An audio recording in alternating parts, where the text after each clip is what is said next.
நீங்கள் பார்த்துக் கொண்டிருப்பது நமது கேப்டன் டிவி, இளைஞர்களின் இதய துடிப்பு. இங்கு வந்திருக்கும் பத்திரிகை ஊடக நண்பர்கள் அனைவருக்கும் இனிய காலை வணக்கம். மேடையில் வீட்டிற்கும் பெரியோர்களுக்கு என்னுடைய வணக்கங்கள். இந்த விழாவுக்கு வந்ததுக்கு 2 பேர் காரணம். ஒன்று அருள் அஜித். அவர் திடீர்னு மெசேஜ் பண்ணி என்னை சொன்னார், சார் இந்த விழாவுக்கு வரணும் அப்படின்னாரு. எனக்கு திங்கட்கிழமை காலையிலனாலே நிறைய ப்ரோக்ராம்ஸ் மீட்டிங் இருக்கும். நான் சொன்னேன் இல்லைங்க வரலைங்க அப்படின்னு. அப்புறம் ஒரு கண்டென்ட் அனுப்பிச்சி விட்டார். எனக்கு ரொம்ப பிடிச்ச விஷயமே என்னென்னா, ஒருத்தர் சும்மா கூப்பிடாமல் ஒரு கண்டென்ட் இந்த கதை என்ன அப்படின்னு ஒரு பேஜ் போட்டு யாரெல்லாம் நடிக்கிறாங்கன்னு போட்டார். நான் உடனே சொன்னேன் அருள் நான் வரேன் அப்படின்னு சொன்னேன். ஏன்னா எனக்கு பிடிச்சது அந்த ஐடியா. அதாவது நான் இந்த மாதிரி ஒரு கதை எடுத்திருக்கேன், நீங்கள் இந்த விழாவில் கலந்துக்கிட்டு ட்ரெய்லர் லான்ச்சுக்கு நீங்கள் ஹெல்ப் பண்ணணும் சொல்லும்போது அந்த டிசிப்ளின், அந்த ப்ரொஃபஷனலிசம், அந்த ஒரு கமிட்மெண்ட் டு த ஃபிலிம் பிடிச்சிருந்தது. அதில் முக்கியமாக எனக்கு பிடிச்சது காஸ்ட் அண்ட் குரூவில் எடுத்த உடனே சிவதா பேர் போட்ட உடனே, சிவதா நம்ம ஹீரோயின் படம் பண்ணுறாங்களா அப்படின்னு சொல்லிட்டு நான் உடனே நான் வந்துடுறேன் அப்படின்னு சொல்லிட்டேன். ஏன்னா நான் கார்ப்பரேட் கரியரில் 25 வருஷம் இருந்து நான் முதல்ல ஆரம்பித்த படம், டிஸ்ட்ரிபியூஷன் அண்ட் மார்க்கெட்டிங் ஆரம்பித்த படம் பார்த்திங்கன்னா அது எல்லாருக்கும் சர்ப்ரைஸாக இருக்கும். நான் கடைசியாக கார்ப்பரேட் கரியரில் பண்ண படம் இறுதி சுற்று, அதாவது லாஸ்ட் அப்படின்னு சொல்லி படத்தை முடித்தேன். அது பிறகு ஒரு படம் ஏதாவது நம்ம பிஸ்னஸில் ஆரம்பிக்கலாம், நம்ம இண்டிபெண்ட்டாக படம் ஆரம்பிக்கணும் அப்படின்னு நினச்சி நான் ஒரு படம் தேடிட்டே இருக்கேன். படம் கிடைக்கல, நிறைய அமௌண்ட்டு கேட்குறாங்க அப்படின்னு வரும்போது ஒரு தயாரிப்பாளர் என்கிட்ட சார் இந்த படம் பாருங்கள் அப்படின்னு சொன்னார். சிவதா நடித்த படம். அந்த படத்தை பார்த்தோன்னே ரொம்ப பிடிச்சிருந்தது. அது ஜீரோ, அந்த படத்தினுடைய ஹீரோயின் தான் நான் சொன்னேன் இது இறுதி சுற்று படம் பண்ணிவிட்டு ஜீரோவில் ஆரம்பிக்க போகிறேன் நான் அப்படின்னு நினச்சேன். But I felt nice. நல்லது, நான் கடவுள் சொல்கிற மாதிரி தான். அதாவது இறுதி சுற்று கார்ப்பரேட் கரியெல்லாம் முடிஞ்சிச்சு தம்பி, நீ இண்டிபெண்ட்டாக ஒரு பயணம் ஆரம்பிக்கணும், ஜீரோலேருந்து ஆரம்பிக்கணும் அப்படின்னாரு. அந்த ஜீரோனுடைய ஹீரோயின் சிவதா ரொம்ப அருமையாக அந்த படத்தில் நடிச்சிருப்பாங்க. ரொம்ப பிரமாதமான ஒரு பெர்ஃபார்மன்ஸ். 2016 வெளியான படம். அதுதான் எனக்கு ஒரு கரியரில் தொடக்கம் கொடுத்தது. அது பிறகு நான் இண்டிபெண்ட்டாக என்னுடைய பயணம் தொடங்குச்சு. நான் படங்கள் டிஸ்ட்ரிபியூட் பண்ணுறது, படம் எடுக்க ஆரம்பிக்கிறதுக்கெல்லாம் ஒரு காரணம். அது வரைக்கும் கார்ப்பரேட் கரியரில் ஒரு பேக்கிங்கோடு பண்ணுறது வேறு, இது நம்ம சொந்த காசை போட்டு புண்ணாகிறது வேறு. அந்த மாதிரி படம். ஆனால் ஜீரோ எடுத்த உடனே எனக்கு ஒரு வெற்றிகரமான படமாக அமைஞ்சுது. அந்த படம் மூலமாக எனக்கு நிறைய பிரேக் த்ரூ கிடச்சிது. அதுக்கு எல்லாத்துக்கும் நான் சிவதாக்கு நன்றி சொல்லணும். ஸோ சிவதா, உங்களுடைய பயணம் எனக்கு ரொம்ப இம்ப்ரெசிவான ஒரு பயணமாக பார்க்குறேன். இந்த கடந்த 10 வருடமாக 9 வருடமாக நான் பார்க்குறது சிவதானுடைய ஃபில்மோகிராஃபி. ஃபென்டாஸ்டிக் ஃபிலிம்ஸ் அவங்க சூஸ் பண்ணாலே சிறப்பான படமாக இருக்கும்.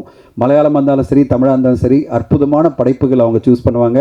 இந்த படத்தில் அவங்க ப்ரொட்டகனிஸ்டாக இந்த படத்தில் நடிக்கிறதும், ஒரு ஸ்டைலிஷான கம்பீரமான ஒரு ஆஃபீஸராக நடிக்கும் போது பார்க்கறதுக்கே வாவ், செம்மையான ஒரு ஹீரோயின் திருப்பி அவங்க அதே மாதிரி நடிச்சிட்டு இருக்கணும் அப்படின்னு ஆசை வருது. നിങ്ങൾക്ക് இந்த படம் மிகப்பெரிய வெற்றி அடையும். கைலன், எனக்கு ப்ரொடியூசரை வாழ்த்து சொல்லணும். சார் உங்களை மாதிரிலாம் நாங்கள் இருக்க முடியாது சார். நாங்கள் 8 மணிக்கெல்லாம் ஷூட்டிங் ஸ்பாட்டில் இருப்போம். ஷூட்டிங் ஆரம்பிச்சதா இல்லையான்னு போய் பார்ப்போம். ஏன்னா நம்ம போகலன்னா படம் ஷூட்டிங் ஆரம்பிக்காதுன்னு ஒரு பயம் இருக்கும். அண்ட் 8 மணிக்கெல்லாம் ஷூட்டிங் ஸ்பாட்டில் இருந்து டைரக்டரோட, ஏன்னா எங்கூட கௌரவ் ஒர்க் பண்ணியிருக்காரு. கௌரவ் நானும் கௌரவம் சேர்ந்து ஒரு சிகரம் தொடு அப்படின்ற வெரி பியூட்டிஃபுல்லான இன்வெஸ்டிகேட்டிவ் த்ரில்லர். அவர் கரியரில் one of the best film அவர் கொடுத்தது சிகரம் தொடு படம். விக்ரம் பிரபு அவர்கள் நடித்த படம். அவருக்கு தெரியும் நான் எவ்வளோ ட்ரபிள் பண்ணுவேன்னு. பாசிட்டிவான ட்ரபிள். அதாவது காலைல 7:30 மணிக்கெல்லாம் ஷூட்டிங் ஸ்பாட்டில் இருந்துட்டு அதாவது இந்த ப்ரொடியூசர் உட்காந்துருவான். 7:30 மணிக்கெல்லாம் உட்காந்துருவான். 8 மணிக்கு ஃபஸ்ட் டேக் வைக்கலைன்னா இப்படியே சண்டை ஆரம்பிச்சிடும். அங்கே இருக்கிற சினிமாட்டோகிராஃபருக்கு, நடிகர்கள் வரலையா, யார் வரல, எதுக்கு வரல, ஏன் ஷூட்டிங் டிலே ஆகுது அப்படின்னு ஆரம்பித்து கௌரவ் ஓடிட்டே இருப்பார். இவருக்கு முன்னாடி எப்படியாவது 8 மணிக்கு ஃபஸ்ட் ஷாட் வச்சிடணும். 8 மணிக்காவது ஃபஸ்ட் ஷாட் வச்சுட்டு ஒரு 2 ஷாட் எடுத்த பிறகு பிரேக்ஃபாஸ்ட், ஒரு சின்ன பிரேக்கு. அது பிறகு 9 o'clockலேருந்து நான் ஸ்டாப் மெனி டேஸ் நான் கௌரவ் கூட ஒர்க் பண்ணும்போது நாங்கள் லஞ்ச் பிரேக் கூட எடுத்ததில்லை. அந்த மாதிரிலாம் எடுத்து ஒரு படத்தை ஷார்ட்டஸ்ட் நம்பர் ஆஃப் டேஸ், இப்படி தான் மலையாள சினிமா எடுப்பாங்க. அப்படி தான் தமிழ் சினிமாவில் நானும் கௌரவெலாம் சேர்ந்து அந்த படம்லாம் எடுத்தோம். அந்த படம் நல்ல வெற்றி அடைஞ்ச ஒரு படம். அவருடைய ஃப்ரஸ்ட்ரேஷன் எனக்கு புரியுது. 3 வருஷமாக எப்படியெல்லாம் இங்கே கஷ்டப்படுறோம், இந்த சினிமா இண்டஸ்ட்ரி எப்படி இருக்குன்னு அவர் பேசுகிறாரு. அவர் ஒரு மிகச்சிறந்த இயக்குனர். அட் த சேம் டைம் நடுவில் டைவர்ட் ஆகி நடிகர்லாம் போனார். நான் சொன்னேன், ஐயோ ஒழுங்காக கான்சன்ட்ரேட் பண்ணியா, நல்ல டேரக்டர் அப்படின்னு சொல்லிட்டே இருக்கேன். மிகப்பெரிய நடிகர்கள் கூடலாம் படம் எடுக்க முடியும். உதயநிதி ஸ்டாலின் சார் வச்சு ஒரு நல்ல படம்லாம் கொடுத்தாரு. நிறைய பெரிய படங்கள் பண்ணுங்கன்னு சொல்லிட்டு இருக்கேன். அவர் இன்னும் நடிக்கிறெல்லாம் போயிட்டு கொஞ்சம் டைவர்ட் ஆகிருக்காரு. பட் இந்த படத்தை தயாரிப்பாளர் நான் ஷூட்டிங் ஸ்பாட்டே போன சொன்னோடனே அப்படியே என்னடா அது நம்மளுக்கு ஆப்போசிட்டாக ஒருத்தர் இருக்காரு, இது ரைட் அப்ரோச்சா, இது நம்ம அப்ரோச்சான்னு எனக்கு தெரியல. பட் அரசகுமார் சார், உங்களோட நம்பிக்கைக்கு கோடான கோடிகள் வாழ்த்துக்கள். அஜித், செம்ம பிரச்சனை இருக்குது, ஒழுங்கு மரியாதை நல்ல படமாக கொடுத்துருங்க. இல்லைன்னா அவர் பெரிய அரசியல்வாதி, அப்புறம் வம்பா எடுப்பது, அப்புறம் என்ன நடக்குன்னே தெரியாது. இவ்வளோ நம்பிக்கை வச்சு உங்களை பண்ணுறாருன்னா அப்புறம் வச்சு செஞ்சிருவார். ஓகே, அதனால் நல்ல படமாக இன்னும் படம் பார்க்கலன்னு சொல்லிட்டாரு. சார் எடிட்டில் பண்ணலாம் சார். சார் இல்லை எடிட்டில் பார்க்கலாம். நல்ல சிறப்பான படமாக வரணும் அஜித், அதுதான் எதிர்பார்த்துட்ருக்கோம். இப்படி ஒரு தயாரிப்பாளர் நம்பிக்கையோடு பண்ணுறதெல்லாம் பெரிய விஷயம், அதெல்லாம் வந்து வாழ்த்து சொல்லணும். அண்ட் நான் படத்துக்கு ஷூட்டிங்கே வரலன்னு சொல்லி அந்தளவு நம்பிக்கை ஒரு டைரக்டர் மேலே வச்சுருக்காரு. ஷூட்டிங் ஸ்பாட்டே வரல, அந்த படம் இவ்வளோ நம்பிக்கையாக இந்த ட்ரெய்லர் பார்க்கும்போது தெரியுது. அந்த நம்பிக்கைக்கு ஏற்ற மாதிரி தான் ட்ரெய்லர் ரொம்ப சூப்பராக இருக்குது. அண்டு கண்டிப்பாக இந்த படம் நல்லா வந்திருக்கும் நான் எதிர்பார்த்துட்ருக்கேன். கைலன் படத்தை பார்க்கறதுக்கு ரொம்ப ஆர்வமாக இருக்குது. இந்த நேரத்தில் திடீர்னு சொன்னார், இந்த ரிவ்யூஸ் பற்றி எல்லாம் பேசினார், அதை பற்றி நான் கிளாரிஃபை பண்ணி ஆகணும். அண்ட் இது வந்து ஒரு சங்கமாக எல்லா ஆஃபீஸ் பேரஸும் சேர்ந்து நிறைய படங்கள் பாதிக்கப்படுது. இது வந்து ரிவ்யூஸ்க்கு எதிராக கிடையாது, ரிவ்யூவர்ஸ்க்கு எதிராக கிடையாது. வன்மத்தோட ஒரு படத்தை வந்து பாதிக்கணும்னு நினைக்கிறவங்களுக்கு எதிராக தான் அந்த கோர்ட்டுக்கு போனதை தவிர மற்றபடி ரிவ்யூஸ் பண்ணுறவங்களுக்கு எதிரெல்லாம் கிடையாது. ஏன்னா நம்முடைய ஊடக நண்பர்கள், நான் என்னுடைய பல யூடியூப்பில் நான் சேனலில் இன்டர்வியூவில் சொல்லியிருக்கேன், ட்ரெடிஷ்னல் மீடியா, இங்கே நீங்கள்லாம் ட்ரெடிஷ்னல் மீடியா பல வருஷமாக இருக்கிற ஊடக நண்பர்கள், பத்திரிகையில் எழுதுறவங்களும் ஆன்லைனில் எழுதுறவங்களும் எல்லாருமே வந்து பல வருஷமாக இந்த இண்டஸ்ட்ரியோட சார்ந்து இயங்குகிற நீங்கள்லாம் இந்த இண்டஸ்ட்ரிக்கு தூண்கள், இந்த இண்டஸ்ட்ரியினுடைய பார்ட் அண்ட் பார்சல். இவங்களுக்கும் சினிமா இண்டஸ்ட்ரிக்கும் எந்த பிரச்சனையுமே கிடையாது, உங்களுக்கும் சினிமா இண்டஸ்ட்ரிக்கு எந்த பிரச்சனையும் இல்லை. ஏன்னா நீங்கள் தான் தூண், நீங்கள் தான் ஆதாரமாக இருக்கீங்க. திடீர்னு வந்து ஒரு யூடியூப் சேனல் ஆரம்பித்து திடீர்னு அவங்க ரிவ்யூ பண்ணி படங்களை பாதிக்கிறாங்கள, அவங்கள அதை கட்டுப்படுத்தணும் அப்படின்ற கோரிக்கையோடு தான் நாங்கள் போனோம். கோர்ட்டில் என்ன சொன்னாங்கன்னா, இதை வந்து எப்படி கட்டுப்படுத்த முடியும், ஏன்னா இது வந்து மிகப்பெரிய சிக்கலான ஒரு விஷயம், நீங்கள் கேட்குறது வந்து ஒரு சிக்கலான விஷயம், செலக்டிவாக சில பேர் மட்டும் கட்டுப்படுத்துங்கன்னு பண்ண முடியாதுன்னு தான் அவங்க ரூலிங்கில் சொல்லியிருக்காங்க. நீங்கள் எப்போவுமே இந்த இண்டஸ்ட்ரிக்கு ஆதரவாக தான் இருக்கீங்க. நீங்கள் எல்லோருமே இந்த இண்டஸ்ட்ரிக்கு சப்போர்ட் பண்ணி ஒவ்வொரு படத்தையும் வந்து தாங்குறீங்க, ஒவ்வொரு படத்தையும் செலிப்ரேட் பண்ணுறீங்க. அதனால தான் இன்றைக்கி தமிழ் சினிமா அந்த பாதையில் அழகாக போயிட்டுருக்கு. நாங்கள் எப்போவுமே ஒரு சக்ஸஸ் மீட் வச்சா அவங்களெல்லாம் கூப்பிட்றதில்ல, உங்களை தான் கூப்பிட்றோம். நீங்கள் தான் இந்த படத்தினுடைய ஒரு சக்ஸஸுக்கு காரணமாக இருக்கீங்கன்றது தான் உங்களை தான் நாங்கள் கூப்பிட்றோம். ஸோ அதனால் ஒட்டுமொத்த ரிவ்யூவர்ஸ்க்கு எதிராக ஒரு கோர்ட்டுக்கெல்லாம் நம்ம போகல. நம்ம வந்து இந்த ஆக்டிவ் ப்ரொடியூசர் அசோசியேஷன் சங்கத்தில் நாங்கள்லாம் போனதே வந்து இந்த மாதிரி வன்மத்தோட யூடியூப் சேனலில் உட்காந்துக்கிட்டு ஒரு படத்தை காலி பண்ணணும், ஒரு படத்தை மொத்தமாக ஒழிக்கணும்னு நினைக்கிற சில பேர் மட்டுமே நம்ம வந்து டார்கெட் பண்ணி கோர்ட்டுக்கு போக முடியாதுல்ல, அதனால் அப்படி ஒரு கோர்ட்டுக்கு போனது தான். ஸோ இன்றைக்கி கோர்ட்டில் வந்து என்ன சொல்லி இந்த மாதிரி பண்ண முடியாது சொல்லும்போது நம்ம ஒன்றும் பண்ண முடியாது. பட் அதான் அவங்க கிட்ட திருப்பி நாங்கள் வைக்கிற கோரிக்கை என்னென்னா, திரைப்படத்தை திரைப்படமாக பாருங்கள், அந்த திரைப்படத்தை பார்த்தீங்க, பேசுனீங்களா, ரிவ்யூ பண்ணிங்களா, முடிச்சிருங்க. அது பிறகு தொடர்ந்து வன்மத்தோட அந்த படம் நல்லா இல்லைன்னு சொல்லி 10 இன்டர்வியூவில் சொல்லி அந்த படத்தை வந்து ஒழிச்சிடாதீங்கன்றது தான் எங்களுடைய கோரிக்கை. இதை தான் நம்ம பண்ண முடியும். இப்போ திருப்பி நம்ம கோரிக்கை தான் வைக்க முடியும். ஏன்னா கோர்ட்டை இப்படி தான் சொல்லுது, நம்மளால் கட்டுப்படுத்த முடியாத ஒரு விஷயம்னு. அதனால் அந்த கோரிக்கையோட கௌரவ அவர்களுக்கு நான் பதில் சொல்கிறேன். இது வந்து ஒன்றுமே பண்ண முடியாது, நாங்கள் மனசெல்லாம் இழக்கலை. இது பண்ண முடியாத ஒரு விஷயம் சொல்லும்போது நம்மளும் வந்து கட்டுப்படுத்த முடியாது. பட் கோரிக்கை வைக்கலாம், எல்லோருக்கும் கோரிக்கை வைக்கலாம், சினிமாவை காப்பாற்றுங்க. அப்படி இருக்கும்போது ஒரு சினிமாவை பார்த்து கௌரவ கேட்டு சொன்னார், இந்த மாதிரி இவ்வளோ பர்ஸ்பெக்டிவ் இருக்குது, 5 பேருக்கு 5 பர்ஸ்பெக்டிவ் இருக்குது அப்படின்னு சொல்லும்போது ஒன்று தான் சொல்ல விரும்புகிறேன், அதுதான் சினிமா. இங்கே இருக்கிற ஒருத்தருக்கும் ஒரு பர்ஸ்பெக்டிவ் இருக்கும் சினிமா பற்றி, உங்களுக்கும் ஒரு பர்ஸ்பெக்டிவ் இருக்கும், அது தப்பே கிடையாது, அதுதான் சினிமா. சினிமா வந்து ஒட்டுமொத்தமாக எல்லாருமே ரசிக்கிறதுன்றது ரொம்ப ரேராக நடக்கும். அதனால தான் சில படங்கள் வெற்றி அடையுது. கடந்த வாரம் வந்த படங்களில் பார்த்தீங்கன்னா மார்கன் அப்படின்ற படம் மிகப்பெரிய லெவலில் ரெஸ்பான்ஸ் வந்துட்டுருக்கு. அதுக்கு முன்னாடி வந்த படத்தில் பார்த்தீங்கன்னா டிஎன்ஏ படத்துக்கு மிகப்பெரிய ரெஸ்பான்ஸ். அதுக்கு முன்னாடி நம்ம எல்லாருமே பேசுகிறது குடும்பஸ்தன் சொல்கிறோம், டூரிஸ்ட் ஃபேமிலி சொல்கிறோம். ஸோ ஒரு திரைப்படம் பல பேருக்கு பரவலாக பிடிச்சிடுச்சுன்னா, எல்லாருக்கும் பிடிக்கணும் அவசியம் இல்லை, பல பேருக்கு பரவலாக பிடிச்சிச்சுன்னா அந்த படம் கண்டிப்பாக வெற்றி அடையும். அப்படிப்பட்ட ஒரு வெற்றியை நோக்கி தான் எல்லோருமே தயாரிப்பாளர்கள்லாம் உழைச்சிட்ருக்கோம். இந்த படமும் அதே மாதிரி ஒரு பரவலான மக்களுக்கும் போய் சேர்கிற மாதிரி ஒரு நல்ல படைப்பாக வரும்னு காத்திருக்கிறேன். ஸோ உங்கள் எல்லோருடைய சப்போர்ட்டும் இந்த படத்துக்கு கிடைக்கும்னு எதிர்பார்த்து, thank you so much for the opportunity. Thank you, நன்றி. நன்றி தனஞ்சயன் சார். முன்னாள் சின்னத்திரையின் செல்லப்பிள்ளை, இந்நாள் தமிழ் சினிமாவின் சின்னத்தம்பி நடிகர் பிரஜன் அவர்களை பேச அன்புடன் அழை. பிரஸ் மீடியா நண்பர்கள் எல்லாருக்கும் வணக்கம். முதல்ல பிடிஎஸ் அரசகுமார் சாருக்கும் அருள் சாருக்கும் பெரிய நன்றி. ஏன்னா இந்த படத்தில் எனக்கு ஒரு நல்ல முக்கியமான ஒரு வாய்ப்பு கொடுத்துருக்கீங்க. இந்த வருஷத்தோட என்னோடய 2வது ரிலீஸ் இது கைலான். ரொம்ப எதிர்பார்த்துட்டு இருக்க படம், ஏன்னா ஒரு நல்ல அருமையான ஒரு கேரக்டர். அதுக்கு அரசகுமார் சாருக்கும் அருள் சாருக்கும் பெரிய நன்றிகள். மேடல் அமர்ந்திருக்க எல்லாருக்குமே ஜாம்பவான்களுக்கு முதல் கண் வணக்கம். ஒரு நல்ல கேரக்டர் கைலான், நல்ல படம் எதிர்பார்த்துட்ருக்கேன். கூட சீக்கிரம் நான் கேட்டுட்டு அஜித் சார் எப்போவுமே, சார் எப்போ சார் ரிலீஸ், எப்போ ரிலீஸ்னு. வந்துடும் கண்டிப்பாக வந்துடும்னு. இப்போது கௌரவ் சார் சொன்ன மாதிரியும் தனஞ்சய் சார் சொன்ன மாதிரியும் ஒரு படம் எடுத்து படம் கொண்டு வந்து திரை கொண்டு வந்து அந்த போராட்டங்கள் மிகப்பெரிய போராட்டமாக இருக்குது. அது எவ்வளோ வருஷமானாலும் கண்டென்ட் ஜெயிக்குன்றது 100% உறுதி. ஆனால் என்ன நல்ல கண்டென்ட் நம்ம கொடுத்தாலுமே ப்ரொடியூசர் ஒரு படம் வட்டிக்கு வாங்கி படம் வந்து எடுத்து ப்ரொடக்ஷன் பண்ணி படம் ரிலீஸ் பண்ணுறதுக்குள்ளே அது ஒரு வருஷம் ஆகுது, 2 வருஷம் ஆகுது, அதுக்கு வட்டி வருது. எனக்கு எல்லாமே ப்ரீ ப்ரொடக்ஷன் போஸ்ட் ப்ரொடக்ஷன் உட்காந்து என்ன தான் நம்ம ஸ்கெட்சு போட்டாலுமே பப்ளிசிட்டிக்கு ஒரு விஷயத்தை கோட்டை விட்டுறாங்க நிறைய படங்கள். அதில் தான் நிறைய படங்கள் அடிபடுது. கண்டென்ட்டாக வந்தாலும் இல்லை வேர்ட் ஆஃப் மவுத்தில் படம் ஜெயிக்கணும். அது ஒரு 100 படங்களில் 2-3 படங்கள் ஏற்படும். ஸோ அதே மாதிரி ஒரு நல்ல படங்கள் அமைஞ்சிருக்கு. ஸோ அதில் இந்த லிஸ்ட்டில் வந்து கைலான் கண்டிப்பாக இருக்குது. ஸோ ஹரி அவர் மற்றும் ஹர்ஷா, எடிட்டர் அஸ்வின் அவர்கள் எல்லாருமே இதில் நடித்த நிறைய பேருக்கு வந்து அருள் சார் வந்து நிறைய புதுமுகங்களுக்கு ஸ்ட்ராங்கான கேரக்டர்ஸ் கொடுத்துருக்காங்க. ஸோ ரொம்ப சந்தோஷம்.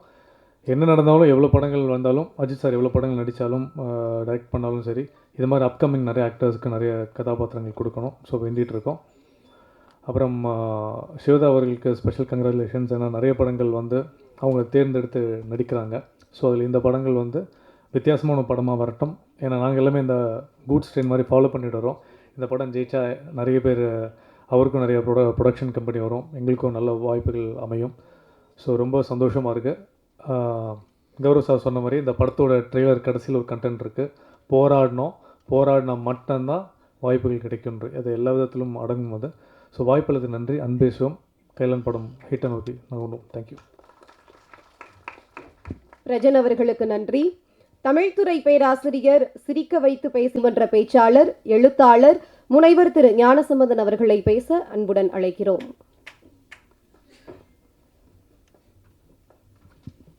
இப்படி சொன்ன உடனே கைதட்டுவாங்க எங்கள் ஊரில் எல்லாம். நீங்கள் ரொம்ப அமைதியாக இருந்து எங்களை பயமுறுத்திக்கிட்டு இருக்கீங்க. அது காரணம் என்ன அப்படின்னா, முன்னெல்லாம் நிறைய கூட்டங்களுக்கு போவோம், கைதட்டுவோம், சிரிப்பாக எல்லாம் பண்ணுவோம். இப்போ டிவியாக பார்த்துக்கிட்டே இருக்கிறதுனால வீட்டுக்குள்ளே உட்காந்து கைதட்ட முடியாது, விசில் அடிக்க முடியாது, என்ன பண்ண முடியாது. அப்படியே என்ன ஆகிட்டோம்னா ஃப்ரீஸ் ஆகி உட்காந்துருக்குறோம்.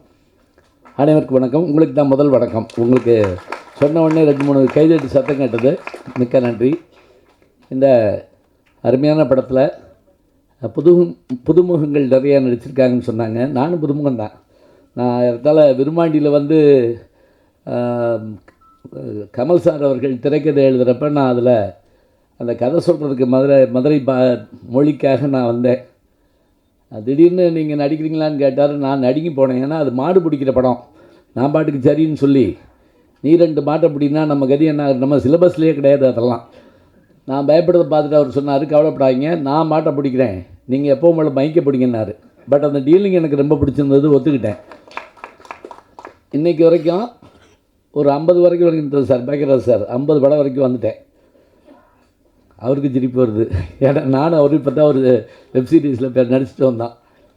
இதில் எனக்கு என்ன பெரிய மகிழ்ச்சி அப்படின்னா, எனக்கு பிடிச்ச கதை, எனக்கு பிடிச்ச அந்த பாத்திரம், அது மட்டுமே எனக்கு ஒத்து வரும்னு நான் சொல்லிடுவேன். அதுபோல் இதில் என்ன அவங்க கூப்பிட்டு அந்த சொன்ன விஷயங்களும் இயக்குனர் அவர்கள், தயாரிப்பாளர், கூட நடித்தவங்க எல்லாருமே என்னை வந்து அவ்வளவு அருமையாக பார்த்துக்கிட்டாங்க. சொந்த வீட்டில் இருக்கிற மாதிரியான ஒரு சந்தோஷம் எனக்கு இருந்தது. உண்மையிலேயே இதில் சொல்லப்பட்டிருக்க மாதிரியான இந்த செய்தியெல்லாம் பார்த்துக்கிட்டே வந்தேன். அதுலேயும் நம்முடைய கௌரவ நாராயணன் அவர்கள் பேசிக்கிட்டு இருக்கப்போ தான் உள்ளே வந்தேன். நான் மதுரைக்காரர் தான், எங்கள் தம்பி. அவர் சொன்ன அந்த விஷயங்களெல்லாம் கேட்டு நானும் ரொம்ப வியப்படைஞ்சேன். ஏன்னா நான் வந்து திரைப்படம் மட்டும் பண்ணல, என்னுடைய யூடியூப் சேனலும் இருக்குது. நான் முதல்ல சினிமா ரசிகன். அதனால் நான் எந்த ஒரு இதையுமே காயப்படுத்தக்கூடாதுன்னு நினைக்கிறக்கூடிய ஆள். அப்படி இருக்கிறப்ப சில கடுமையான விமர்சனங்கள் வர்றப்ப நான் ரொம்ப வருத்தப்படுவேன். இது என்ன பண்ணுறது, என்ன செய்கிறது அப்படின்னு நினைப்பேன். இருந்தாலும் நல்ல ஒரு படம், நல்ல ஒரு திரைக்கதை, நல்ல ஒரு விஷயத்தை எல்லாரும் கொண்டு வந்து கொடுக்கணும். அதை எல்லோரும் எதிர்பார்த்துக்கிட்டு இருக்கோம்.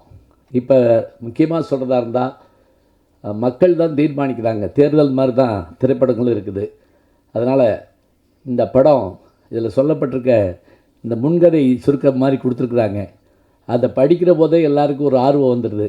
யார் அந்த கைலன், என்ன நடக்குது அப்படின்னு. இது பழைய ஸ்டைலுங்க. இந்த பாட்டு புஸ்தகம் போடுவாங்க திரைப்படம் பற்றி போடுறப்ப, தீபாவின் கதி என்ன, அவன் அகப்பட்டானா, விடை வெள்ளித்திரையில் காண்க, இப்படி போட்டு படம் பேர், டைரக்ஷன் எல்லாம் போட்டிருப்பாங்க. இந்த கதை சுருக்கத்தை கையில் வச்சுக்கிட்டே பல பேர் படத்துக்கு போவாங்க. அந்த காலத்தில் அதுதான் முக்கியமான ஒன்று. அது மாதிரி இந்த படத்துக்கு மிக அருமையாக இவர்கள் அந்த செய்திருக்கிற பணி, படத்தை நடிச்சிட்டு இருக்கப்பவே இதில் ஏற்பட்ட ஒரு மகிழ்ச்சி எல்லாத்தையும் பகிர்ந்துக்கிறதுக்கான வாய்ப்பு கிடச்சிருக்குது. நிச்சயமாக இப்போ எனக்கு தெரிஞ்சு அவங்க சொன்னாங்க பாருங்கள், அது மாதிரி இந்த சின்ன படங்கள் அழகான வெற்றி கொடுத்துட்டே இருக்கு. அப்படியே இந்த வெற்றியும் சாதாரணமான வெற்றிகள் இல்லை. அதுலேயும் டூரிஸ்ட் ஃபேமிலி அதை நான் விமர்சனம் பண்ணியிருந்த பார்த்து சசிகுமார் சார் வந்து எனக்கு ஒரு பேட்டியே கொடுத்தார் என்னுடைய யூடியூப் சேனலில் வந்து. அது எதுக்காக அப்படின்னா, நல்ல விஷயத்தை நம்ம பாராட்டணும், அதே சமயத்தில் யாரையும் பாதிச்சிடவும் கூடாது. மோசமானது அது ரொம்ப மோசமானது இது சொல்கிறது பெரிய விஷயம் இல்லைங்க. அது ஒரு நிமிஷம் அது நின்று பார்த்தா தான் அந்த கஷ்டம் என்னான்னு தெரியும். அதனால தான் நான் அடிக்கடி சொல்லுவேன், பேசுகிறது ரொம்ப ஈஸின்னு நினைப்பாங்க. எந்திரின்னா நெஞ்சு வலி வந்துடும் சில பேருக்கு. இல்லைன்னா வெறும் ஃபோன் எடுத்து வச்சு அப்படின்ட்டு கிளம்பி போயிட்டு இருப்பாங்க. அந்த கஷ்டம் அதுக்கு தான். இப்போ இந்த போடியமே எதுக்குன்னா நடுக்க வெளியே தெரியாமல் இருக்கத்தான் பிடிச்சிக்கிட்டு நிற்கிறோம் அப்படியே. அதெல்லாம் நமக்கு தெரியும். அதுபோல் திரைப்படத்துலேயும் அவங்க நடிக்கிறதுக்கும் எடுக்கிறதுக்கும் எத்தனை கஷ்டங்களை பட்டிருப்பாங்க. இதெல்லாம் நம்ம பார்க்குறோம். எல்லாத்தையும் தாண்டி ஒரு படம் ரிலீஸ் ஆகிறதும் அந்த படம் வெற்றி அடைகிறதும், அதில் யாரும் கெட்ட படம் எடுக்கிறது இல்லைங்க. இந்த படம் ஓடவே கூட அப்படி யாரும் எடுக்க மாட்டாங்க. ஓடணும் தான் எடுக்கிறாங்க. அது என்னமோ சில நேரங்களில் சூழல் அப்படிலாம் இருக்கலாம். இருந்தாலும் நம்ம வெற்றியை நோக்கி நகருவோம். வெற்றிக்கான முயற்சி எல்லாமே செஞ்சிட்டோம். இந்த சில பேர் சொல்கிறாங்கள, நல்லா தான் எழுதியிருக்கேன், ஒன்றும் கவலை இல்லை அப்படிம்பாங்க. அதே மாதிரி நல்லா உழைச்சிருக்கோம், அதுக்கான வெற்றி நமக்கு கட்டாயம் கிடைக்கும். அந்த விடையை நீங்கள் தான் தரப்போகிறீர்கள். நன்றி, வணக்கம். நன்றி சார். மலையாளத்தில் அறிமுகமாகி தமிழ்கள் உள்ளிட்ட படங்களிலும் இப்பொழுது கைலன் திரைப்படத்தில் சிங்கப்பெண்ணாக மிரட்டியிருக்கும் கதாநாயகி சிவதா அவர்களை பேச அன்புடன் அழைக்கிறோம்.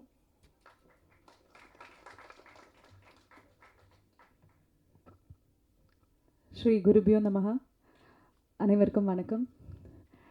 என்னோட முதல் படம் நெடுஞ்சாயிலேருந்து இப்போ கைலன் வரைக்கும் வருஷத்துக்கு ஒரு படம் தான் பண்ணுறேன். பட் ஸ்டில் எனக்கு நீங்கள் கொடுக்குற இந்த ப்ரெஸ் அண்ட் மீடியா நீங்கள் கொடுக்குற அந்த ஒரு சப்போர்ட் ரொம்ப பெருசு. And I mean it.